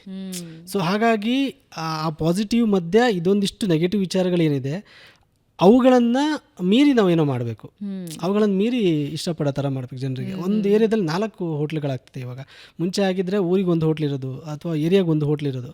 4 ಹೋಟ್ಲಾದಾಗ ನಿಮ್ಮ ಕ್ವಾಲಿಟಿ ತುಂಬ ಮುಖ್ಯ ಆಗುತ್ತೆ, ಪ್ರಮೋಷನ್ ತುಂಬ ಮುಖ್ಯ ಆಗುತ್ತೆ, ಹೊಸತನ ತುಂಬ ಮುಖ್ಯ ಆಗುತ್ತೆ, ಅದನ್ನು ಪ್ರೆಸೆಂಟ್ ಮಾಡೋ ರೀತಿ ತುಂಬ ಮುಖ್ಯ ಆಗುತ್ತೆ ನಿಮಗೆ. Rightly shed. ಅವಾಗೆಲ್ಲ ನಾವು ಹಾಡಿಂದು ಪುಸ್ತಕಗಳು ಇಟ್ಕೊಂಡ್ಬಿಡ್ತಾ ಇದ್ವಿ, ಜಾತ್ರೆಯಲ್ಲಿ ತಗೊಂಡ್ಬರ್ತಿದ್ವಿ ಚಿತ್ರಗೀತೆ ಪುಸ್ತಕ. ಅಂದರೆ ಸ್ಟಾರ್ಟ್ ಟಿಲ್ ಎಂಡ್ ಪ್ರತಿಯೊಂದು ಬಾಯಲ್ಲಿ ಇರ್ತಾ ಇತ್ತು. ಇವಾಗ ಹಾಡಿನ 2ನೇ ಪ್ಯಾರೋ ಗೊತ್ತಿರೋದಿಲ್ಲ. ಇದು ಇದೇ ಹಾಡಿಂದ ಇದೇ ಇದ್ರದ ಅಂತ ಕೇಳ್ತಾರೆ. ಓಕೆ, ಸೊ ಈ ಹಾಡು ಹುಟ್ಟಿದ ಸಮಯ ಅನ್ನೋದು ಬಹಳ ಇಂಟ್ರೆಸ್ಟಿಂಗ್ ಅನಿಸುತ್ತೆ. ಇನ್ನೂ ಬೇಕಾಗಿದೆ. ಆ್ಯಕ್ಚುಲಿ ನಾನು ಕಾಂತಾರ ಬಗ್ಗೆ ಕೇಳಬೇಕು ಅಂದ್ಕೊಂಡೆ, ಬಟ್ ಅದಕ್ಕೂ ಮುಂಚೆ ನಾನು ಇನ್ನೂ ಬೇಕಾಗಿದೆ ಅಂದರೆ, ಯಾಕಂದರೆ ಇವತ್ತು ಬೆಳಗ್ಗೆನೂ ನೋಡಿದಾಗ ನಿಮ್ಮದು ಒಂದಷ್ಟು ರೀಲ್ಸ್ ಆಗಿದ್ವು ಅದರದ್ದೇ. ಆ ಹಾಡು ಹುಟ್ಟಿದ ಸಮಯ ಹೇಗೆ? ಸೊ ಆ ಹಾಡು ನಾನು ಅದೇ ಆವಾಗ ಹೇಳ್ದಂಗೆ ತುಂಬ ಸ್ಟ್ರಗಲ್ ಟೈಮಲ್ಲಿ ನಾನು ಒಂದಿಷ್ಟು ಮ್ಯೂಸಿಕ್ ಡೈರೆಕ್ಟರ್ ನಂಬರ್ ತೊಗೊಳ್ಳೋದು, ಫೋನ್ ಮಾಡೋದು, ಸರ್ ಈ ಥರ ಚಂದ ನನ್ನ ಹೆಂಡತಿ ಹಾಡು ಬರೆದಿದ್ದೀನಿ ಸರ್ ಅಂತ ಹೇಳಿದೆ. ಹಾಂ ಸೂಪರ್, ಚೆನ್ನಾಗಿ ಬರ್ದಿದ್ದೀರಾ ಅಂತ ಹೇಳೋರು. ಸರ್ ಈ ಥರ ನಿಮ್ಮ ಜೊತೆ ವರ್ಕ್ ಮಾಡ್ಬೋದಾ, ನನಗೆ ಲಿರಿಸಿಸ್ಟ್ ಆಗಬೇಕು ಅಂತ ಆಸೆ ಇದೆ, ನನಗೆ ಕಂಪೋಸಿಂಗ್ ಬೇಕಿದ್ರು ಬಂದು ಕೂರ್ತೀನಿ, ನಾನು ಡಮ್ಮಿ ಲಿರಿಕ್ ರೈಟಿಂಗ್ ಆದರೂ ಏನಾದರೂ ಒಂದು ಎಕ್ಸ್ಪೀರಿಯನ್ಸ್ ಬೇಕು ಸರ್ ನನಗೆ ಅಂತ. ಆ ಟೈಮಲ್ಲಿ ನಾನು ಎಲ್ರಿಗೂ ಫೋನ್ ಮಾಡ್ತಾ ವಾಸುಕಿ ವೈಭವ್ ಅವ್ರದ್ದು ರಾಮರೇ ಅನಿಸುತ್ತೆ, ಅದು ಯಾವುದೊಂದು ಆಲ್ಬಮ್ ತುಂಬ ಹಿಟ್ಟಾಗಿತ್ತು. ಸೊ ನಾನು ಅವಾಗ ಅವ್ರಿಗೆ ಕಾಲ್ ಮಾಡಿಬಿಟ್ಟು ಹಿಂಗೆ ಇದು ಮಾಡಿದಾಗ ಅವರು, ಇಲ್ಲ ಖಂಡಿತ ಆ ಸಾಂಗ್ ತುಂಬ ಚೆನ್ನಾಗಿದೆ, ನಂದು ಒಂದಿಷ್ಟು ಸಿಂಗಲ್ ಆಲ್ಬಮೆಲ್ಲ ರಿಲೀಸ್ ಆಗಿತ್ತು, ಅದೆಲ್ಲ ಕೇಳಿದ್ದೀನಿ ನಾನು, ಚೆನ್ನಾಗಿ ಬರೀತೀರಾ, ಬನ್ನಿ ಒಂದು ಸಾಂಗ್ ಇದೆ ಅಂತ ಹೇಳಿ ನನಗೆ ಇನ್ನೂ ಬೇಕಾಗಿದೆ ಸಾಂಗ್ನ ವಾಸುಕಿಯವ್ರು ಕೊಡ್ತಾರೆ. ಸೊ ಅಲ್ಲಿ ಸ್ಟಾರ್ಟ್ ಆಗಿದೆ ಆ journey. Okay, so next will come to Singara Siriye. Amazing lyrics, ಅದರ ಜೊತೆಗೆ ಅದ್ಭುತವಾದ ಮ್ಯೂಸಿಕ್, ಅದ್ಭುತವಾದ ಸಿನಿಮಾ. ಕಾಂತಾರ ಆರಂಭದ ಪ್ರಚಾರದ ಸಂದರ್ಭದಲ್ಲಿ ನೋಬಡಿ ಇಮ್ಯಾಜಿನ್ಡ್ ಕಾಂತಾರ ಅಷ್ಟು ದೊಡ್ಡ ಮಟ್ಟಕ್ಕೆ ಒಂದು ರೆಕಾರ್ಡ್ ಮಾಡುತ್ತೆ ಅಂತ. ವರ್ಲ್ಡ್ ವೈಡ್ ಫಸ್ಟಿಗೆ ಕರ್ನಾಟಕದಾದಮೇಲೆ ಭಾರತದಲ್ಲಿ ಎಷ್ಟು ಲ್ಯಾಂಗ್ವೇಜಸ್ಗೆ ಅದು ಹೆಂಗಾಗೋಯ್ತು ಅಂತ ಹೇಳಿದ್ರೆ, ಡಬ್ಬಿಂಗ್ ಟೈಮ್ ಇಲ್ಲ ಇವಾಗ ಅನ್ನುವಷ್ಟು ಹಿಟ್ ಆಗೋಯ್ತು. ಅದರಲ್ಲಿ ಸಿಂಗಾರ ಸಿರಿಯೇ ಅದ್ಭುತ, ಅಂದರೆ ಕೇಳ್ತಾನೆ ಇರಬೇಕು ಅನ್ನೋ ಥರ ಎಲ್ಲರೂ ಎಕ್ಸ್ಪೀರಿಯನ್ಸ್ ಮಾಡ್ತಾರೆ. ಅದು ಹೆಂಗೆ ಕನೆಕ್ಟ್ ಆದ್ರಿ ನೀವು ಕಾಂತಾರಕ್ಕೆ, ರಿಷಬ್ ಶೆಟ್ಟಿ ಅವರಿಗೆ? ಸೊ ರಿಷಬ್ ಸರ್ ನನಗೆ ಅವ್ರ ಮೇಲೆ ಒಂದು ಗಮನ ಯಾವಾಗಂದರೆ ಲೂಸಿಯಾದಲ್ಲಿ ಒಂದು PC ಕ್ಯಾರೆಕ್ಟರ್ ಮಾಡಿದರು, ಅಲ್ಲಿಂದ ನನಗೆ ರಿಷಬ್ ಶೆಟ್ಟಿ ಅಂತ ಇವರು ನಮ್ಮೂರವರು ಅನ್ನೋದೊಂದಿತ್ತು. ಆಮೇಲೆ ಉಳಿದವರು ಕಣ್ಣಂತೆಯಲ್ಲಿ ತಾರಮ್ಮ ಮತ್ತು ಅವರ ಮಧ್ಯೆ ಒಂದು ತುಂಬ ಒಂದು ಭಾವನಾತ್ಮಕ ದೃಶ್ಯ ಬರುತ್ತೆ. ಆವಾಗಿಂದಲೂ ನಮಗೆ ರಕ್ಷಿತ್ ಸರ್, ರಿಷಬ್ ಸರ್ ಇವ್ರದ್ದೆಲ್ಲ ಒಂದು ಟೀಮ್ ಇದೆ, ಉಳಿದವರು ಕಣ್ಣಂತೆ ಮಾಡಿದ್ದಾರೆ, ಈ ಥರದ್ದೆಲ್ಲ ಒಂದಿತ್ತು. ನಾನು ಪ್ರಾಬಬ್ಲಿ ಅವ್ರು ನಟ ಅನ್ನೋ ಥರನೇ ಒಂದು ಇದರಲ್ಲಿ ನೋಡ್ತಿದ್ದೆ. ಅದಾದಮೇಲೆ ಅವರು ಕಿರಿಕ್ ಪಾರ್ಟಿಯಲ್ಲಿ ನಿರ್ದೇಶಕರಾಗಿ ರಿಕ್ಕಿ ಬರುತ್ತೆ. ಫಸ್ಟ್ ರಿಕ್ಕಿ ಬಂದಾಗ ನಾನು ಸಿನಿಮಾ ತುಂಬ ಇಷ್ಟ ಆಯ್ತು ನನಗೆ ರಿಕ್ಕಿ. ನನಗೆ ಇವತ್ತಿಗೂ ರಿಕ್ಕಿ ಕ್ಲೈಮ್ಯಾಕ್ಸ್ ಒಂದು ಟ್ರಾಜಿಡಿ ಅನ್ನೋದು ಬಿಟ್ಟರೆ ನನಗೆ ಆ ಸಿನಿಮಾ ಇಷ್ಟ ತುಂಬ. ಅದಾದಮೇಲೆ ಕಿರಿಕ್ ಪಾರ್ಟಿ ಮಾಡ್ತಾರೆ. ಕಿರಿಕ್ ಪಾರ್ಟಿ ಹಾಗೆ ಇನ್ನೊಂದು ಬ್ಲಾಕ್ ಬಸ್ಟರು, ಅದೆಲ್ಲದನ್ನು ಮೀರಿ ಅವರು ಸರ್ಕಾರಿ ಮಾಡ್ತಾರೆ ಗೊತ್ತಾ, ಅದು ಇನ್ನೊಂದು ಚಾಲೆಂಜ್. ಅದು ಚಿಕ್ಕ ಮಕ್ಕಳನ್ನ ಇಟ್ಕೊಂಡು ನಾವು ಏನೋ ಒಂದು ಮಕ್ಕಳ ಸಿನಿಮಾ ಅಂದರೆ ಆರ್ಟ್ ಸಿನಿಮಾ ಅಂತ ಏನೋ ನಮ್ಮ ಇದಿತ್ತು, ಮನಸ್ಥಿತಿ ಇತ್ತು. ಆ ಟೈಮಲ್ಲಿ ಆದಂತಂದು ಅದಕ್ಕೊಂದು ಕಮರ್ಷಿಯಲ್ ಟಚ್ ಕೊಟ್ಟು ಒಂದು ಫನ್ ಎಲಿಮೆಂಟ್ ಕೊಟ್ಟು, ಸೊ ಅಲ್ಲಿಂದನೂ ನನಗೆ ರಿಷಬ್ ಸರ್ ಅಂದರೆ ತುಂಬ ಇಷ್ಟ. ಸೊ ಅವ್ರ ಪ್ರೊಡಕ್ಷನ್ ಸ್ಟಾರ್ಟ್ ಮಾಡಿದ್ಮೇಲೆ ಈ ಕಾಂತಾರ ಏನು ಅನೌನ್ಸ್ ಆಗಿತ್ತು, ಕಾಂತಾರ ಅನೌನ್ಸ್ ಆಗಿತ್ತು, ಒಂದು ಪೋಸ್ಟರ್ ಬಿಟ್ಟಿದ್ರು ಅಷ್ಟೇ, ಒಂದು ಕಮಲದ ಕತೆ ಅಂತ ಅನ್ಕೊಂಡ್ಬಿಟ್ಟಿದ್ರು ಎಲ್ಲರೂ. ಕಮಲದ ಒಂದು ಪೋಸ್ಟರ್ ಬಿಟ್ಟಿದ್ರು, ಹೊಂಬಾಳೆ ಮತ್ತು ಇವ್ರದ್ದು ಸಹಯೋಗದಲ್ಲಿ ಏನೋ ಬರ್ತಿದೆ ಅಂತ. ಆ ಗ್ಯಾಪಲ್ಲಿ ಹರಿಕತೆ ಅಲ್ಲ ಗಿರಿಕತೆ ಅಂತ ಒಂದು ಸಿನಿಮಾ ಅವರು ಪ್ರೊಡಕ್ಷನ್ ಶುರು ಮಾಡಿದರು. ಅದಕ್ಕೆ ಹಾಡು ಬರೆಯೋಕ್ಕೆ ಅಂತ ನನಗೆ ನಿರ್ದೇಶಕ ಕರಣ್ ಅಂತ ಅವ್ರು ಕರೆದಿದ್ರು ನನ್ನ ರಿಷಬ್ ಸರ್ ಆಫೀಸ್ಗೆ. ಅಲ್ಲಿ ಹೋದಾಗ ನಾನು ರಿಷಬ್ ಸರ್ನ ಜಸ್ಟ್ ಮಾತಾಡಿಸ್ಬಿಟ್ಟು, ಈ ಥರ ನಮ್ಮದು ಕುಂದಾಪುರ ಮರ ಅಂತ, ನೀವು ಕುಂದಾಪುರನ ನಂಬೋದ್ರೆ ಯಾರೋ ಇದ್ರಲ್ಲ ಅಂತ ಒಂದು ಇದರಲ್ಲಿ ಅವ್ರ ಸ್ಟೈಲಲ್ಲೇ ಮಾತಾಡಿಸಿ ಒಂದು ಫೋಟೋ ತೊಗೊಂಡು ಬಂದಿದ್ದೆ ನಾನು. ಅದಾದಮೇಲೆ ಅವ್ರು ರಿಷಬ್ ಸರ್ ನಂಬರ್ ಎಲ್ಲೋ ಸಿಕ್ಕಿತ್ತು. ನಾನು ಹಿಂಗೆ ಇದು ಅವಾಗೆಲ್ಲ ಏನೇನು ಫಾರ್ವರ್ಡ್ ಬರ್ತಿತ್ತು ಸಾಂಗ್ಗಳನ್ನೆಲ್ಲ ಕಳಿಸೋದು, ಯಾವುದೋ ನನಗೆ ಇಂಟ್ರೆಸ್ಟಿಂಗ್ ಅನ್ಸಿದ್ರೆ ಹಿಂಗೆ ಕಳಿಸೋದು, ಈ ಥರ ಎಲ್ಲ ಮಾಡ್ತಿದ್ದೆ. ಅದು ಬಿಟ್ಟರೆ ನನಗೆ ಬೇರೆ ಏನೂ ಟಚ್ ಇರಲಿಲ್ಲ ರಿಷಬ್ ಸರ್ದು. ಬಟ್ ಒಂದು ಫೈನ್ ಡೇ ನನಗೆ ಒಂದು ಮಧ್ಯಾಹ್ನ 3-3:30 ಕಾಲ್ ಬರುತ್ತೆ ರಿಷಬ್ ಸರ್ದು. ನಾನು ನಂಬರ್ ಸೇವ್ ಮಾಡ್ಕೊಂಡಿದ್ನಲ್ವ, ಹಿಂಗೆ ಫೋನ್ ಚಾರ್ಜ್ ಹಾಕ್ಕೊಂಡು ಹಿಂಗೆ ನೋಡ್ತಿರ್ಬೇಕಾದ್ರೆ immediately Rishab Shetty sir calling ಅಂತ ಬರುತ್ತಲ್ಲ. ನನಗೆ ಒಂದು ಸತಿ ನಾನು ನಿದ್ದೆ ಮಾಡಿದ್ದೆ, ಪವರ್ ನ್ಯಾಪು. ನಾನು ನಿದ್ದೆ ಕಣ್ಣಲ್ಲಿ ಏನೋ ಹಿಂಗೆ ನೋಡ್ಕೊಂಡೆ, ಹೌದಾ ಅಂತ ಇಮಿಡಿಯೇಟ್ಲಿ ಪಿಕ್ ಮಾಡಿದಾಗ ಅವ್ರು ಹೇಳಿದ್ರು, ಹಿಂಗೆ ಒಂದು ಸಾಂಗ್ ಇದೆ ನನಗೆ, ನಿನ್ನ ಸಾಂಗ್ಸ್ ಎಲ್ಲ ನಾನು ಕೇಳಿದ್ದೀನಿ, ನನ್ನ ರೈಟಿಂಗ್ ಇಷ್ಟ ನನಗೆ, ಮತ್ತು ನನ್ನ ಕರಾವಳಿ ಫ್ಲೇವರ್ ಬೇಕು ಮೇಜರಾಗಿ, ಸೊ ಹಾಗಾಗಿ ನೀನು ಬಾ ಅಂತ ಹೇಳಿ ನೆಕ್ಸ್ಟ್ ಡೇ ಕರೆಸ್ಕೊಂಡ್ರು. ಸೊ ಅಲ್ಲಿಂದ ಸ್ಟಾರ್ಟ್ ಆಯ್ತು ಜರ್ನಿ. ಅವರ ಎಕ್ಸ್ಪೆಕ್ಟೇಷನ್ಸ್ ಹೇಗಿರುತ್ತೆ ಲಿರಿಕ್ಸ್ನ ಬಗ್ಗೆ? ಅವ್ರದ್ದು ಹೆಂಗೆ ಅಂದರೆ, ಅವರು ಇದು ಮಾಡೋದು ಒಬ್ಬ ಆಡಿಯನ್ಸ್ ಥರನೇ ಜಡ್ಜ್ ಮಾಡ್ತಾರೆ. ಫಸ್ಟು ಏನೋ ಕೇಳಿದಾಗ ಅವರಿಗೆ ಟಕ್ ಅಂತ ಏನೋ ಕೂರಬೇಕು. ತುಂಬ ಈಗ ಯಾವ ಆಡಿಯನ್ಸು ನಿಮಗೆ ಓಪನಿಂಗ್ ಕೇಳಿದಾಗ ಅದನ್ನು ತುಂಬ ಡಿಗ್ ಮಾಡೋಕ್ಕೆ ಹೋಗಲ್ಲ. ಸೌಂಡಿಂಗ್ ಪ್ಲಸ್ ಮೀನಿಂಗ್ ಎರಡೂ ಈಸಿಯಾಗಿ ಕನ್ವೆ ಆಗಬೇಕು ಅವ್ರಿಗೆ. ಸೊ ಅದು ವರ್ಕ್ ಆಗಿಲ್ಲ ಅಂದರೆ ಅವ್ರು ಬೇಗ ಇದು ಮಾಡಿಬಿಡ್ತಾರೆ, ಇದು ವರ್ಕ್ ಆಗ್ತಿಲ್ಲ ಮಗ, ಬೇರೆ ಏನೋ ಬರೆಯೋಣ, ಹಿಂಗೆ ಹೋಗ್ಬಿಡ್ತಾರೆ ವೆರಿ ಕ್ವಿಕ್ ಅವ್ರದ್ದು. ಮತ್ತು ಅವ್ರದ್ದು ವರ್ಷನ್ಸ್ ಆಗುತ್ತೆ ತುಂಬ. ನಾವು ಕಳಿಸ್ತಾ ಇರ್ತೀನಿ, ನಮ್ಗೆ ಗೊತ್ತಿದೆ ಅಲ್ವಾ, ಸೊ ನಾವು ಒಂದಿಷ್ಟು ವರ್ಷನ್ಸ್ ಕಳಿಸ್ತಾ ಇರ್ತೀನಿ. ಆಮೇಲೆ ಕೂತ್ಕೊಂಡು ಒಂದೊಂದ್ಸತಿ ಫೈನಲ್ ಮಾಡ್ತೀವಿ. ಸೊ ಅವ್ರು ಎದುರುಗಡೆ ಇದ್ದರೆ ತುಂಬ ಈಸಿ, ಯಾಕಂದರೆ ಅವ್ರೇನು ಇನ್ಪುಟ್ಸ್ ಕೊಡ್ತಿರ್ತಾರೆ, ಏನು ಬೇಕು ಅನ್ನೋದು ಅಥವಾ ಏನು ವರ್ಕ್ ಆಗ್ತಿದೆ ಅನ್ನೋದನ್ನು ಹೇಳ್ತಾ ಹೋಗ್ತಾರೆ ಅವರು. ನಾನು ಹೇಳಿದ್ನಲ್ಲ, ಒಂದು ವೈಬ್ರೇಷನ್ ಕ್ರಿಯೇಟ್ ಮಾಡ್ತಾರೆ ಅಂತ. ಸೊ ಆ ವೈಬ್ರೇಷನ್ ಕ್ರಿಯೇಟ್ ಆಗುತ್ತೆ ಅಲ್ಲಿ, ಹಾಗಾಗಿ ಈಸಿ ಆಗುತ್ತೆ ಕೆಲಸ. ಪ್ರೆಷರ್ ಅನ್ನಿಸ್ತಿತ್ತ? ಯಾಕೆಂದರೆ ಒಬ್ಬ ಒಳ್ಳೆ ನಿರ್ದೇಶಕರಾಗ ಆಲ್ರೆಡಿ ಅವ್ರ ಹೆಸರು ಮಾಡಿದರು, ಪಾತ್ರಗಳ ಮೂಲಕ ಹೆಸರು ಮಾಡಿದರು. ಆ್ಯಂಡ್ ಕಾಂತಾರ ಒಂದು ಹೈಯೆಸ್ಟ್ ಎಕ್ಸ್ಪೆಕ್ಟೇಷನ್ ತಾನು ಇಟ್ಕೊಂಡಿದ್ದು, ಆ್ಯಂಡ್ ಅದಕ್ಕೆ ಅವರ ಶ್ರಮ ಇತ್ತು. ಆ್ಯಂಡ್ ನೀವು ಕೂಡ ರಿಷಬ್ ಶೆಟ್ಟಿ ಅವ್ರನ್ನ ಇಷ್ಟಪಡ್ತಾ ಇದ್ರಿ, ಆ ಟೈಮಲ್ಲಿ ರೋಲ್ ಮಾಡೆಲ್ ಆಗಿ ನೋಡ್ತಾ ಇದ್ರಿ. ವಾಸ್ ಇಟ್ ಪ್ರೆಷರ್ ಅಥವಾ ಪ್ಲೆಜರ್? ಸೊ ಎರಡೂ ಇತ್ತು. ಅದು ಸಾಂಗ್ ಓಕೆ ಆದಮೇಲೆ ಪ್ಲೆಷರ್ ಅನಿಸ್ತು, ಬಟ್ ಪ್ರೆಷರ್ ಖಂಡಿತ ಇತ್ತು. ಸಿಂಗಾರ ಸಿರಿಯ ಬಂದಾಗ ಇನಿಷಿಯಲ್ ನಾನು ಏನು ಶುರು ಮಾಡಿದ್ನಲ್ವ, ಅಂದರೆ ಅದು ಟ್ಯೂನ್ ಹೆಂಗಿದೆ ಅಂದರೆ ಕಂಪೋಸಿಂಗೇ ತುಂಬ ಡಿಫ್ರೆಂಟ್ ಆಗಿದೆ. ನಿಮಗೆ ಆ ಮೀಟ್ರಿಗೆ ಬರೆಯೋದು ತುಂಬ ಕಷ್ಟ. ಅಲ್ಲಿ ನಿಮಗೆ ತಂದಾನಿ ತಾನೆ ತಂದಾನಿ ತೀನಿ ತಾನಾನಿ ತಾನೆ ತಂದೆ, ನಿಮಗೆಲ್ಲೂ ಈ ಮಾತಾಡೋ ಒಂದು ಮಾತನ್ನು ಒಂದು ಸೆಂಟೆನ್ಸ್ನಲ್ಲಿ ಕೂರ್ಸೋಕ್ಕಾಗಲ್ಲ. ಅದು ತುಂಬ, ಮತ್ತು ತಂದಾನಿ ತಾನೆ ಅಲ್ಲೇನೋ ಹೇಳಿ ಅದು ಕಂಕ್ಲೂಷನ್ ಕೊಡ್ಬೇಕು ನೆಕ್ಸ್ಟ್ ಲೈನಲ್ಲಿ. ಅದಕ್ಕೆ ಟೈಮ್ ತೊಗೋತಾಯಿತ್ತು ತುಂಬ ವರ್ಷನ್ಸ್. ಆಲ್ಮೋಸ್ಟ್ ಇದೊಂದು 20ನೇ ವರ್ಷನ್ ನಾನು ಬರೆದಿರೋದು. ಸೊ ಇದು ಒಂದು 2 months ಜರ್ನಿ ಇದು. ನಾನು ಬರೆಯೋದು ಕಳಿಸೋದು ಸರ್ ಯಾವಾಗಲೂ ರಿಪ್ಲೈ ಮಾಡೋರು, ಮಗ ವರ್ಕ್ ಆಗ್ತಿಲ್ಲ ಅಥವಾ ಏನೋ ಬೇಕು ಅಂತ ಇದು ಮಾಡೋರು. ಸೊ ಈ ಥರ ನನಗೇನೋ ಒಂದು 6 cents ಹೊಡಿತಿತ್ತು ಅವಾಗ. ಈ ಹಾಡು ತುಂಬ ದೊಡ್ಡ ಹಿಟ್ ಆಗುತ್ತೆ, ಪ್ರಾಬಬ್ಲಿ ನಾನೇನು ಎದುರು ನೋಡ್ತಾ ಇದ್ದೀನಿ, ಆಫ್ಟರ್ ಇನ್ನೂ ಬೇಕಾಗಿದೆ ಆದಮೇಲೆ ಇನ್ನೊಂದು ಸ್ಟೆಪ್ಗೆ ಹೋಗೋದಕ್ಕೆ ಏನೋ ಒಂದು ಸಿಗುತ್ತಲ್ಲ ಅವಕಾಶ, ಒಂದು ಡೆಸ್ಟಿನಿ ಅಂತ ಇರುತ್ತಲ್ಲ, ಆ ಸ್ಟೆಪ್ ಇದೇ ಇರ್ಬೋದು. ಹಾಗಾಗಿ ಇದನ್ನು ಏನಾದರೂ ಮಾಡಿ ನನಗೆ ಇದು ಕ್ರ್ಯಾಕ್ ಮಾಡಲೇಬೇಕು ಅಂಥೇಳಿ ತುಂಬ ಡೆಡಿಕೇಟೆಡಾಗಿ ಅದಕ್ಕೆ ವರ್ಷನ್ಸ್ಗಳನ್ನು ಕಳಿಸ್ತಾ ಅದರಲ್ಲಿ ಯಾವುದೋ ಒಂದು ಮೂಮೆಂಟಲ್ಲಿ ಸಿಂಗಾರ ಸಿರಿ ಬಂದು ಕೂರ್ತು. ಸೊ ಅದು ಕೂತಾಗ ಅವ್ರಿಗೂ ವಾವ್ ಅನ್ನಿಸ್ತು, ಒಂದು ಸತಿ ನೋಡ್ತಿದ್ದಂಗೆ. ಸೊ ಅಲ್ಲಿಗೆ ಲಾಕ್ ಆಯಿತು. ಸೊ ಆ ಪ್ರೆಷರ್ ಡೆಫಿನೆಟ್ಲಿ ಇತ್ತು. ನಾನು ಅದೇ ಹೇಳ್ದಂಗೆ ಒಂದು ಸತಿ ಆ ಪ್ಲೆಷರಿಗೆ ಯಾವ ಕನ್ವರ್ಟ್ ಆಗುತ್ತೆ, ಒಂದು ಹಾಡು ಅಥವಾ ಒಂದು ಯಾವುದು, ನಾನು ಆ ಪ್ರೆಷರ್ದೆಲ್ಲ ಮರ್ತು ಬಿಡ್ತೀನಿ. ಅದೇ ನನಗೆ ಆ ಟೈಮಲ್ಲಿ ನಿಜವಾಗ್ಲೂ ತುಂಬ ಮಾನಸಿಕವಾಗಿ ಡೌನ್ ಆಗೋದಾಗಿರ್ಬೋದು, ಇದು ವರ್ಕ್ ಆಗ್ತಿಲ್ಲ ಅನ್ನೋದಾಗಿರ್ಬೋದು. ಆ್ಯಂಡ್ ಈ ಹಾಡನ್ನು ಬರಿಬೇಕಾದ್ರೆ ನಿಮಗೆ ಈ ಪ್ರೆಷರು ನಿಮ್ಗೆ ಬೇರೆ ಹಾಡುಗಳ ಮೇಲೂ ಬೀಳೋ ಚಾನ್ಸಸ್ ಇರುತ್ತೆ. ಸೊ ಹಾಗಾಗಿ ನಾನು ಏನು ಮಾಡ್ತಿದ್ದೆ ಅಂದರೆ, ದಿನ ಬೆಳಗ್ಗೆ 5 ಗಂಟೆ ಇಲ್ಲ 6 ಗಂಟೆಗೆ ಎದ್ಬಿಟ್ಟು ಒಂದು ವರ್ಷನ್ ಕಾಂತಾರದ್ದು ಬರೆದು ಕಳಿಸ್ಬಿಡೋದು ರಿಷಬ್ ಸರ್ಗೆ. ಕಳಿಸ್ಬಿಟ್ಟು ಆಮೇಲೆ ರಿಪ್ಲೈ ಮಾಡಿದ್ರಂತ ಇಡೀ ದಿನ ಅದು ಚೆಕ್ ಮಾಡೋದು ಇದ್ದೇ ಇರುತ್ತೆ. ಅದಾದಮೇಲೆ ಬೇರೆ ಮೀಟಿಂಗ್ ಆಗಿರ್ಬೋದು, ಬೇರೆ ಹಾಡುಗಳು ಫುಲ್ ಡೇ ಅದನ್ನು ಟಚ್ ಮಾಡ್ತಿರ್ಲಿಲ್ಲ. ಸೊ ಈ ಥರ ಅದಕ್ಕೆ ಆದ ಒಂದು ಟೈಮ್ ಅಂತ ಕೊಟ್ಕೊಂಡು ಈ ಥರ ಒಂದಿಷ್ಟು ಪ್ಲ್ಯಾನ್ ಮಾಡಿಬಿಟ್ಟು ವರ್ಕ್ ಮಾಡಿದೆ ಅದನ್ನು ನಾನು. ಸೊ ಕಂಪೋಸ್ ಆಗಿ ಕೇಳೋ ಟೈಮ್ ಬರುತ್ತೆ. ಸೊ ಯಾರ್ದಾದ್ರೂ ಬೆಸ್ಟ್ ಕಾಂಪ್ಲಿಮೆಂಟ್ ಬಂದಿತ್ತು ಆ ಟೈಮಲ್ಲಿ, ಅಥವಾ ರಿಲೀಸ್ ಆದಮೇಲೆ ಯಾರ್ದಾದ್ರೂ ಬೆಸ್ಟ್ ಮರೆಯೋಕ್ಕಾಗದೇ ಇರೋ ಕಾಂಪ್ಲಿಮೆಂಟ್ಸ್ ಏನಾದರೂ ಬಂದಿದ್ವಾ? ಸೊ ಅದೇ ರಿಷಬ್ ಸರ್ ಓಕೆ ಮಾಡಿ ಸೂಪರ್ ಇದೆಲ್ಲ ಸಖತ್ತಾಗಿದೆ ಅಂತ ಹೇಳಿದ್ದೆ ನನಗೆ ಬೆಸ್ಟ್ ಕಾಂಪ್ಲಿಮೆಂಟ್ ಆ ಸಾಂಗಿಗೆ ಬಂದಿದ್ದು. ಆ್ಯಂಡ್ ಅಜನೀಶ್ ಸರ್ಗೆ ಸ್ಪೆಷಲಿ ಆ ಕೊಂಗಾಟ ಅನ್ನೋ ವರ್ಡ್ ಎಲ್ಲ ಪ್ಲೇಸ್ ಮಾಡಿದಾಗ ಅಜನೀಶ್ ಸರ್ ತುಂಬ ಈ ಶೆಟ್ರಿ ತುಂಬ ಚೆನ್ನಾಗಿದೆ ಈ ವರ್ಡು ಅಂತೆಲ್ಲ ಹೇಳಿ ಇದು ಮಾಡಿದ್ದು. ರಿಲೀಸ್ ಆದಮೇಲೆ ನಾನು ರಿಲೀಸ್ಗಿಂತ ಪ್ರೀವಿಯಸ್ ಡೇ ನನಗೆ ಚೇತನ್ ಕುಮಾರ್ ಭರ್ಜರಿ ಚೇತನ್ ಕುಮಾರ್ ಅವರು ಫೋನ್ ಮಾಡಿದರು. ಫೋನ್ ಮಾಡಿ ಬ್ರದರ್ ವಿತ್ ವಿಜುವಲ್ ನಾನು ನೋಡಿದೆ ಸಾಂಗು, ತುಂಬ ಚೆನ್ನಾಗಿದೆ ಸಾಂಗು, ದೊಡ್ಡ ಹಿಟ್ ಆಗುತ್ತೆ ಇದು ಅಂತ ಅವರು ಇದು ಮಾಡಿದರು. ಅದಾದಮೇಲೆ ನನಗೆ ರಮೇಶ್ ಅರವಿಂದ್ ಸರ್ ಒಂದು ಸಲ ಫೋನ್ ಮಾಡಿದರು ನನಗೆ. ಆ್ಯಕ್ಚುಲಿ ಅವ್ರು ಫೋನ್ ಮಾಡಿದಾಗ ಫಸ್ಟ್ ನಾನು ಈ ಟ್ರೂ ಕಾಲರ್ ಯಾರೋ ಅಂದ್ಕೊಂಡು ಫೇಕ್ ಕಾಲೋ ಏನೋ ಅಂದ್ಕೊಂಡ್ಬಿಟ್ಟು ನಾನು ಅದನ್ನು ಫಸ್ಟ್ ಇದು ಮಾಡಿಲ್ಲ, ಪಿಕ್ ಮಾಡಿಲ್ಲ, ಯಾವುದೋ ಅನ್ನೋ ನಂಬರ್ ಅಂದ್ಕೊಂಡು ಪಿಕ್ ಮಾಡಿಲ್ಲ. ಆಮೇಲೆ ನನಗೆ ವಾಯ್ಸ್ ಮೆಸೇಜ್ ಬಂತು, ನಾನು ರಮೇಶ್ ಅರವಿಂದ್ ಈ ಥರ ನಿಮ್ಮ ಹಾಡು ನನಗೆ ತುಂಬ ಇಷ್ಟ. ಇಮಿಡಿಯೇಟ್ಲಿ ಕಾಲ್ ಮಾಡಿದೆ. ಕಾಲ್ ಮಾಡಿ ಒಂದು 10 ನಿಮಿಷ ಮಾತಾಡಿದ್ರು. ಸರ್ ಸಾರಿ ಸರ್ ನಾನು ಮಿಸ್ ಮಾಡ್ಕೊಂಡೆ ನಿಮ್ಮ ಕಾಲ್ ಅಂತೇಳಿ ಮಾತಾಡಿ, ತುಂಬ ಇಷ್ಟ ಆಯ್ತು ನನಗೆ, ಅದ್ರ ಪೋಯಿಟ್ರಿ ತುಂಬ ಇಷ್ಟ ನನಗೆ ಅಂತ ಹೇಳಿ ಅವರು ಇದು ಮಾಡಿದ್ರು. ಸೊ ಈ ಥರ ತುಂಬ ಜನ ಕಾಂಪ್ಲಿಮೆಂಟ್ ಮಾಡಿದ್ರು ಆ ಟೈಮಲ್ಲಿ ನನಗೆ. ಕಾಲು ಮೆಸೇಜು ಈ ಥರದ್ದೆಲ್ಲ ಬಂತು. Kantara was a super duper hit. Kantara 1 chapter 1 ಅದರದ್ದು ರಿಷಬ್ ಶೆಟ್ಟಿ ಅವ್ರ ಮೇಲೂ ಬಹುಶಃ ತುಂಬ ಪ್ರೆಷರ್ ಇತ್ತು. ಕಾಂತಾರ 1 ಹಿಟ್ ಆಗಿದೆ, ವಾಟ್ ನೆಕ್ಸ್ಟ್ ಅಂತ. ಒಂದು ಫೇಲ್ಡ್ ಸಿನಿಮಾ ಕೊಟ್ಟು ಒಂದು ಹಿಟ್ ಸಿನಿಮಾ ಕೊಡುವಾಗ ಇಲ್ಲದೇ ಇರೋ ಪ್ರೆಷರ್ ಅದು. ಒಂದು ಯಾವುದೋ ಓಡಲಿಲ್ಲ, ಆವ್ರೇಜ್ ಓಡ್ತು ಅನ್ನೋ ಸಿನಿಮಾನ ಇಟ್ಕೊಂಡು ಮುಂದಿನ ಸಿನಿಮಾ ಮಾಡೋದು ಈಸಿ. ಓಕೆ, ಐ ಗಾಟ್ ಅನ್ ನಮ್ಮ ಮೇಲೆ ನಮಗೆ ಪ್ರೆಷರ್ ಇರ್ತದೆ, ಆಡಿಯನ್ಸಿಂದ ಪ್ರೆಷರ್ ಇರಲ್ಲ, ಸಮಾಜದಿಂದ ಅಥವಾ ನಮ್ಮ ಜೊತೆ ಇರೋರಿಂದ ಪ್ರೆಷರ್ ಇರಲ್ಲ. ಆದರೆ ಒಂದು ಸೂಪರ್ ಡೂಪರ್ ಹಿಟ್ ಹಾಡು ಬರೆಯೋರಾಗಿ ನಿಮಗೂ ಆ ಪ್ರೆಷರ್ ಇದ್ದೇ ಇರುತ್ತೆ. ಸೊ ಚಾಪ್ಟರ್ 1 ಶುರುವಾದಾಗ ಏನೇನು ಕಾನ್ವರ್ಸೇಷನ್ ಆಗ್ತಿತ್ತು? ಅದೇ ಸಿಕ್ಕಾಪಟ್ಟೆ ಪ್ರೆಷರ್ ಇತ್ತು ಈ ಸತಿ. ಅಂದರೆ ನನಗೆ ಪ್ರೆಷರ್ ಇತ್ತು. ಆ್ಯಂಡ್ ಅಫ್ಕೋರ್ಸ್ ಕಂಪೋಸ್ ಮಾಡೋ ಟ್ಯೂನ್ ಮೇಲೂ ಅವ್ರಿಗೂ ಪ್ರೆಷರ್ ಇರುತ್ತೆ. ರಿಷಬ್ ಸರ್ಗೂ as a filmmaker pressure ಇರುತ್ತೆ. ಆ್ಯಂಡ್ ನನಗೆ ತುಂಬ ಎಲ್ಲೇ ಹೋದರೂ ಕಾಂತಾರದ್ದೆಲ್ಲ ನ್ಯೂಸ್ ಬರೋದಲ್ಲ, ಹಂಗಾಗ್ತಿದೆ ಹಿಂಗಾಗ್ತಿದೆ ಚೆನ್ನಾಗಾಗ್ತಿದೆ ಅನ್ನೋ ಥರ ಅಲ್ಲ.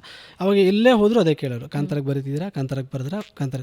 ಸೊ ನಾನು ಇಲ್ಲ ಇನ್ನೂ ಬರ್ದಿಲ್ಲ ಬರಿತಾ ಇದ್ದೀರಾ, ಗೊತ್ತಿಲ್ಲ, ಬರಿಬೋದು. ಯಾಕಂದರೆ ಒಂದು ಸತಿ ರಿಷಬ್ ಸರ್ ಟೀಮಲ್ಲಿ ಎಂಟ್ರ್ ಆದರೆ ಅವರು ಒಂದು ಸತಿ ಟ್ರಸ್ಟ್ ಮಾಡಿದ್ರೆ ಬಿಡಲ್ಲ ಯಾರನ್ನೂ ಅಂತ. ಸೊ ಇಲ್ಲ ಮೋಸ್ಟ್ಲಿ ಬರಿತೀನಿ ಅಂತ. ಸೊ ಒಂದು ಸತಿ ಟ್ಯೂನ್ ಬಂದಮೇಲೆ ಇಲ್ಲ ಬರಿತಾ ಇದ್ದೀನಿ ಅಂತ ಬರಿತಾ ಇದ್ದೀನಿ ಅನ್ನೋವಾಗಲೂ ನಾನು ಕೂತಾಗಲೂ ಇನಿಷಿಯಲಿ ತುಂಬ ಪ್ರೆಷರ್ ಆಯ್ತು ನನಗೆ. ಅಂದರೆ ಏನೇ ಓಪನಿಂಗ್ ಏನೇ ಲೈನ್ ಬರೆದ್ರು ಇದು ಸಿಂಗಾರ ಸಿರಿಯ ಥರ ಇಲ್ಲ, ಅದು ಒಂದು ತಲೆಯಲ್ಲಿ ಬರೋಕ್ಕೆ ಶುರುವಾಗಿತ್ತು ನನಗೆ. ಬಟ್ ನಾನು ಅಜನೀಶ್ ಸರ್ ಜೊತೆ ಮಾತಾಡಿದೆ, ಸರ್ ಇದು ಈ ಥರ ಆಗ್ತಿದೆ, ನೀವು ಹೆಂಗೆ ಹ್ಯಾಂಡಲ್ ಮಾಡಿದ್ರಿ ಸರ್, ನಿಮಗೆ ಸಿಂಗಾರ ಸಿರಿಯ ಟ್ಯೂನ್ಗೂ ಈಗ ಮದನ ಮನಮೋಹಿನಿ ಟ್ಯೂನ್ಗೂ ಹೆಂಗೆ ಹ್ಯಾಂಡಲ್ ಮಾಡಿದ್ರಿ? ಅವ್ರು ಹೇಳಿದ್ರು, ಇಲ್ಲ ಪ್ರಮೋದ್ ನನಗೂ ಇನಿಷಿಯಲಿ ಹಾಗೆ ಆಗಿದೆ, ಬಟ್ ಕತೆ ಇದು ಬೇರೆ ಕತೆ. ಕಾಂತಾರ ಟೈಟ್ಲ್ ಎಲ್ಲ ಹೌದು, ಬಟ್ ಈ ಕತೆ ಸಿಚುವೇಶನ್ ಏನಿದೆ ಇದ್ರ ಫ್ಲೇವರ್ಗೆ ಏನು ಬೇಕು ಅದನ್ನು ಕೊಡಿ, ಅದು ದೊಡ್ಡ ಮಟ್ಟದಲ್ಲಿ ಹಿಟ್ ಆಗುತ್ತೆ.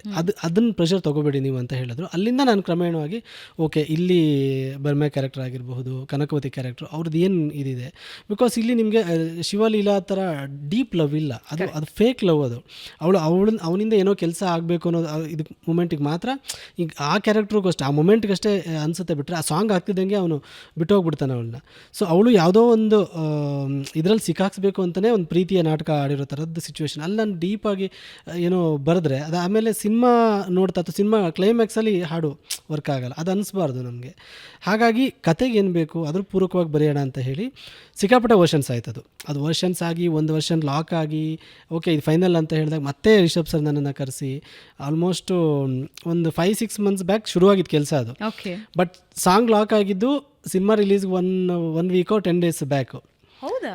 ಸೊ ಅದು ನಡೀತಾನೆ ಇತ್ತು. ಒಂದಿಷ್ಟು ನಾನು ಬರೆಯೋದು ಕಳಿಸೋದು ಆ ಸಾಂಗ್ ಅಂತೂ ಸಿಕ್ಕಾಪಟ್ಟೆ ಒಂದು 40 ವರ್ಷನ್ಸ್ ಆಗಿದೆ. ಓ ಮೈ ಗಾಡ್. ಸೊ ಬರೆಯೋದು ಕಳಿಸೋದು ಸರ್ ನೋಡೋರು ಅವ್ರು ಯಾಕೋ ಕೂರ್ತಿಲ್ಲ ಮಗ ಅನ್ನೋರು. ಸೊ ನಾನು 1 ಮಂತು ರಿಷಬ್ ಸರ್ ಜೊತೆಗೆ ಅಲ್ಲಿ ಕುಂದಾಪುರದಲ್ಲಿ ಹೋಗಿ ಒಂದು ಸಂಜೆ ಹೋಗೋದು, ಒಂದು 6 ಗಂಟೆಗೆ, ಒಂದು 11-12 ತನಕ ಅಥವಾ ಕೆಲವೊಂದು ಓವರ್ ನೈಟು ಕೂತ್ಕೊಂಡು ಬರೆಯೋದು, ಡಿಸ್ಕಸ್ ಮಾಡೋದು, ಈ ಥರ ಎಲ್ಲ ಮಾಡಿ 1 ಮಂತು ಅದೇ 1 ವರ್ಷ ಫೈನಲ್ ಆಗಿತ್ತು. ಮತ್ತು ಆಮೇಲೆ ಇಲ್ಲ ಇದೇನೋ ವರ್ಕ್ ಆಗ್ತಿಲ್ಲ ಅಂತೇಳಿ ಮತ್ತೆ ನನಗೆ ಜ್ಯೂಸರ್ ಸ್ಟುಡಿಯೋ ಕರೆಸಿ ಬೆಂಗಳೂರಿಗೆ ಬಂದು ಇಲ್ಲಿ ಬರೆದು ಫೈನಲ್ ಆಗಿದೆ.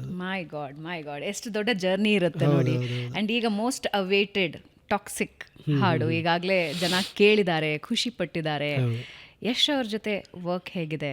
ಐ ಥಿಂಕ್ ಲಿರಿಸಿಸ್ಟ್ ಆಗಲಿ ಅಥವಾ ಯಾವುದೇ ಟೆಕ್ನಿಷಿಯನ್ ಆಗಲಿ ಯಶ್ ಜೊತೆ ಒಂದು ಸಿನಿಮಾ ಮಾಡಬೇಕು ಅಂತ ಇವತ್ತಿನ ಡ್ರೀಮ್ ಎಲ್ರದ್ದು.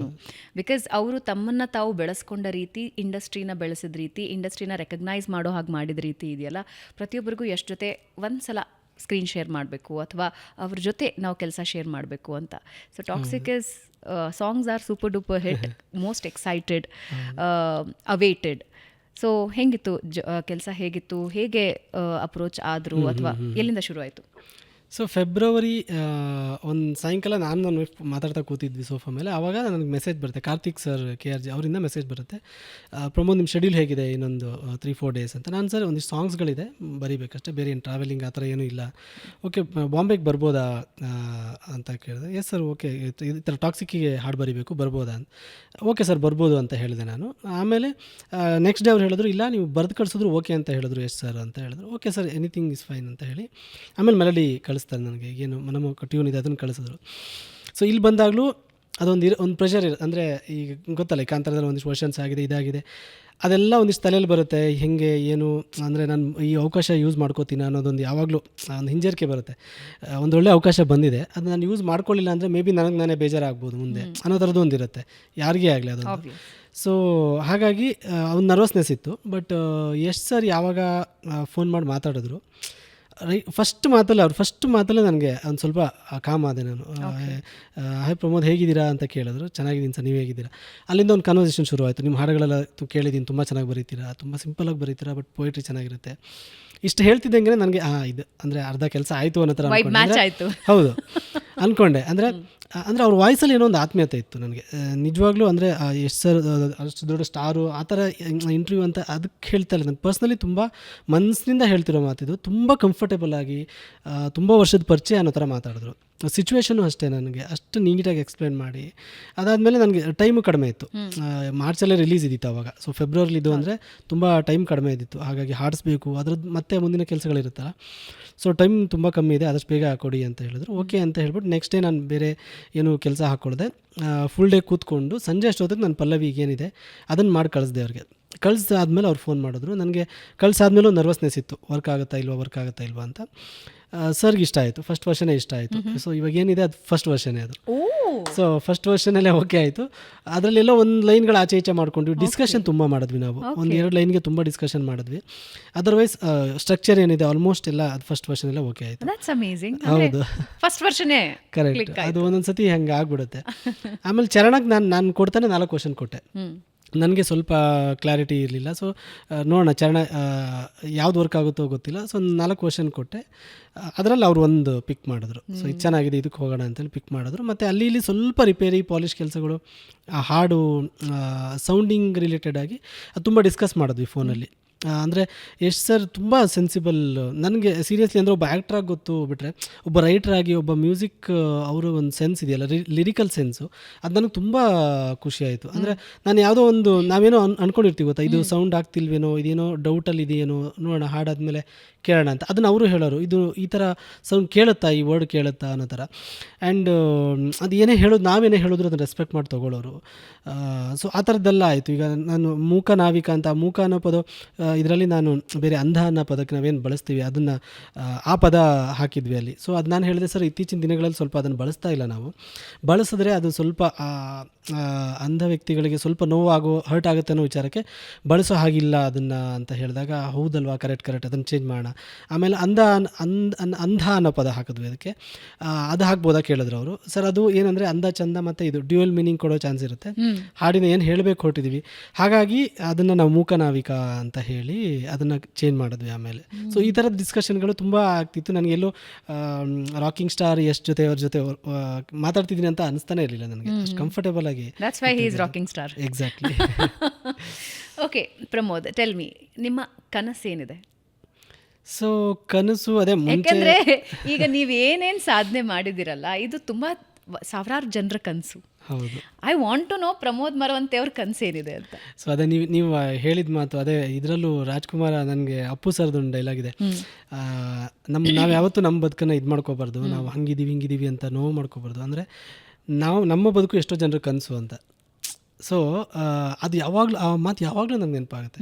ನಾನೀಗ ಆಟೋದಲ್ಲಿ ಹೋಗ್ತಿರ್ಬೇಕಾದ್ರೆ ಟ್ರಾಫಿಕ್ ಇದ್ದರೆ, ಇಷ್ಟೊಂದು ಟ್ರಾಫಿಕ್ ಇದೆ, ಆ ಥರ ನಾನು ಕಾರಲ್ಲಿ ಹೋಗಬೇಕಿತ್ತು ಅನ್ಕೋಬಾರ್ದು. ಆಟೋದಲ್ಲಿ ಹೋಗೋದಕ್ಕೂ ಎಷ್ಟೋ ಜನಕ್ಕೆ ದುಡ್ಡಿಲ್ಲ, ನಡ್ಕೊಂಡು ಹೋಗ್ತಿದ್ದಾರೆ, ಸೈಕಲಲ್ಲಿ ಹೋಗ್ತಿದ್ದಾರೆ ಇನ್ನೂ. ಸೊ ಹಾಗಾಗಿ ಸೊ ನನಗೆ ಕನಸುಗಳು ಡೆಫಿನೆಟ್ಲಿ ಇದೆ.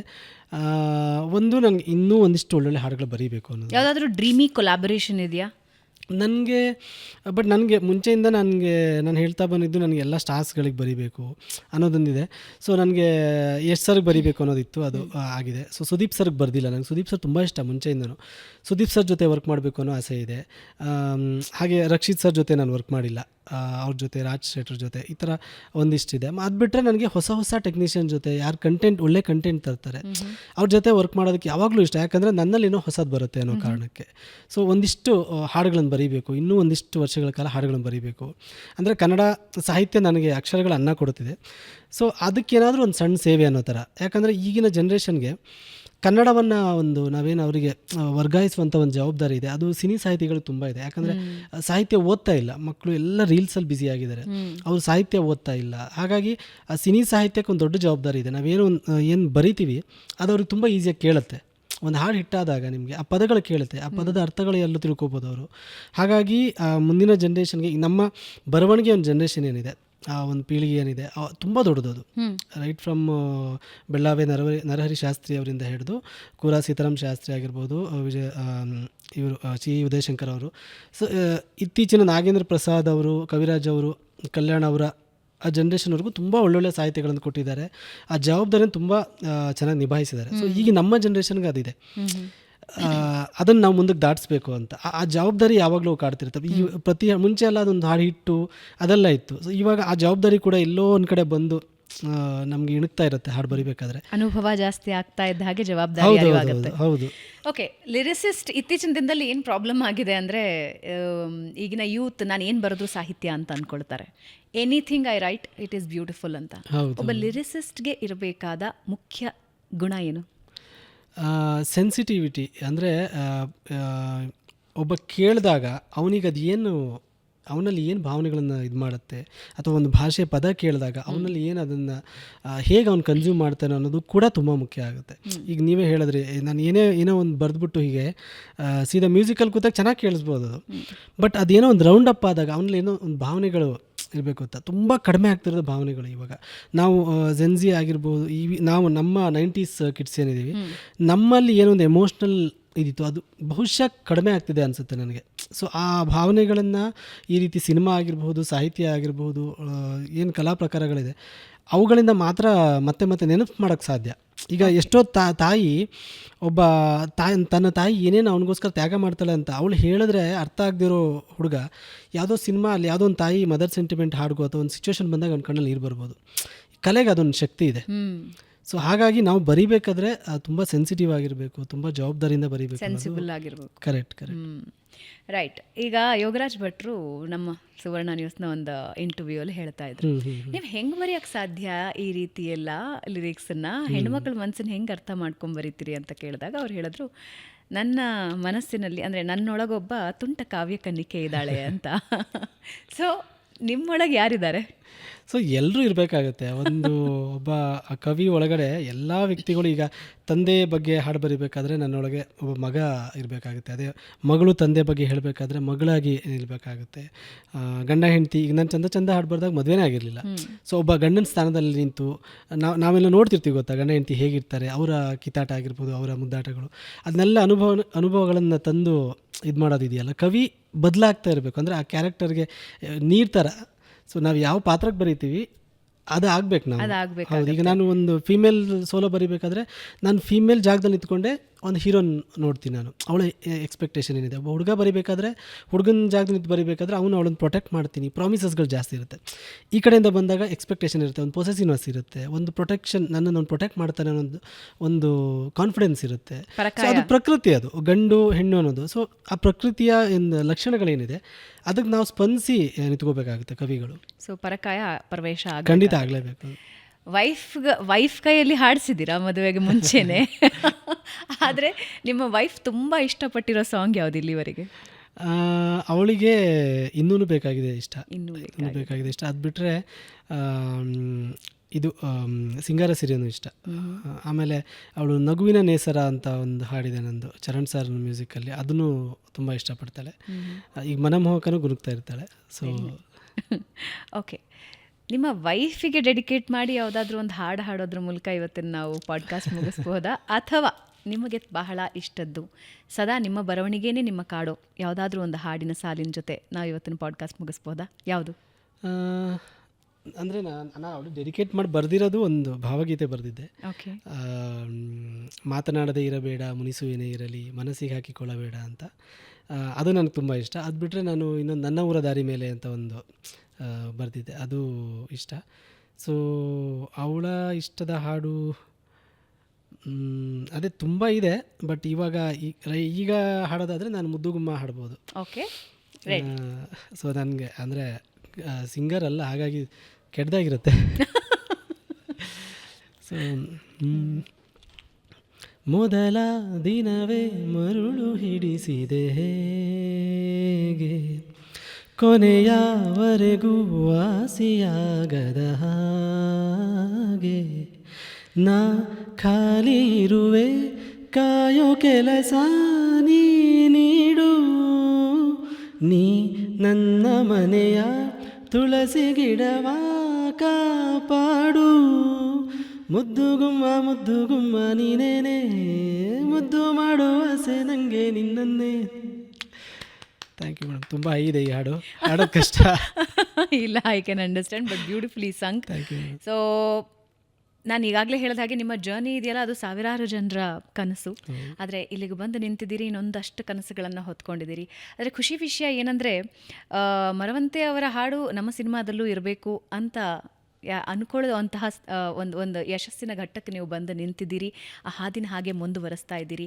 ನೀವು ಯಾರ ಜೊತೆ ಕೆಲಸ ಮಾಡಬೇಕು ಅಂದ್ಕೊಂಡಿದ್ದೀರೋ ಎಲ್ಲ ಅವಕಾಶಗಳು ನಿಮಗೆ ಸಿಗಲಿ. ಸುದೀಪ್ ಅವ್ರ ಜೊತೆ, ರಕ್ಷಿತ್ ಅವ್ರ ಜೊತೆ, ಇನ್ನೂ ಒಂದಿಬ್ಬರು ಸ್ಟಾರ್ ನಟರ ಜೊತೆ ಹೇಳಿದ್ದಾರೆ. So I wish you all success.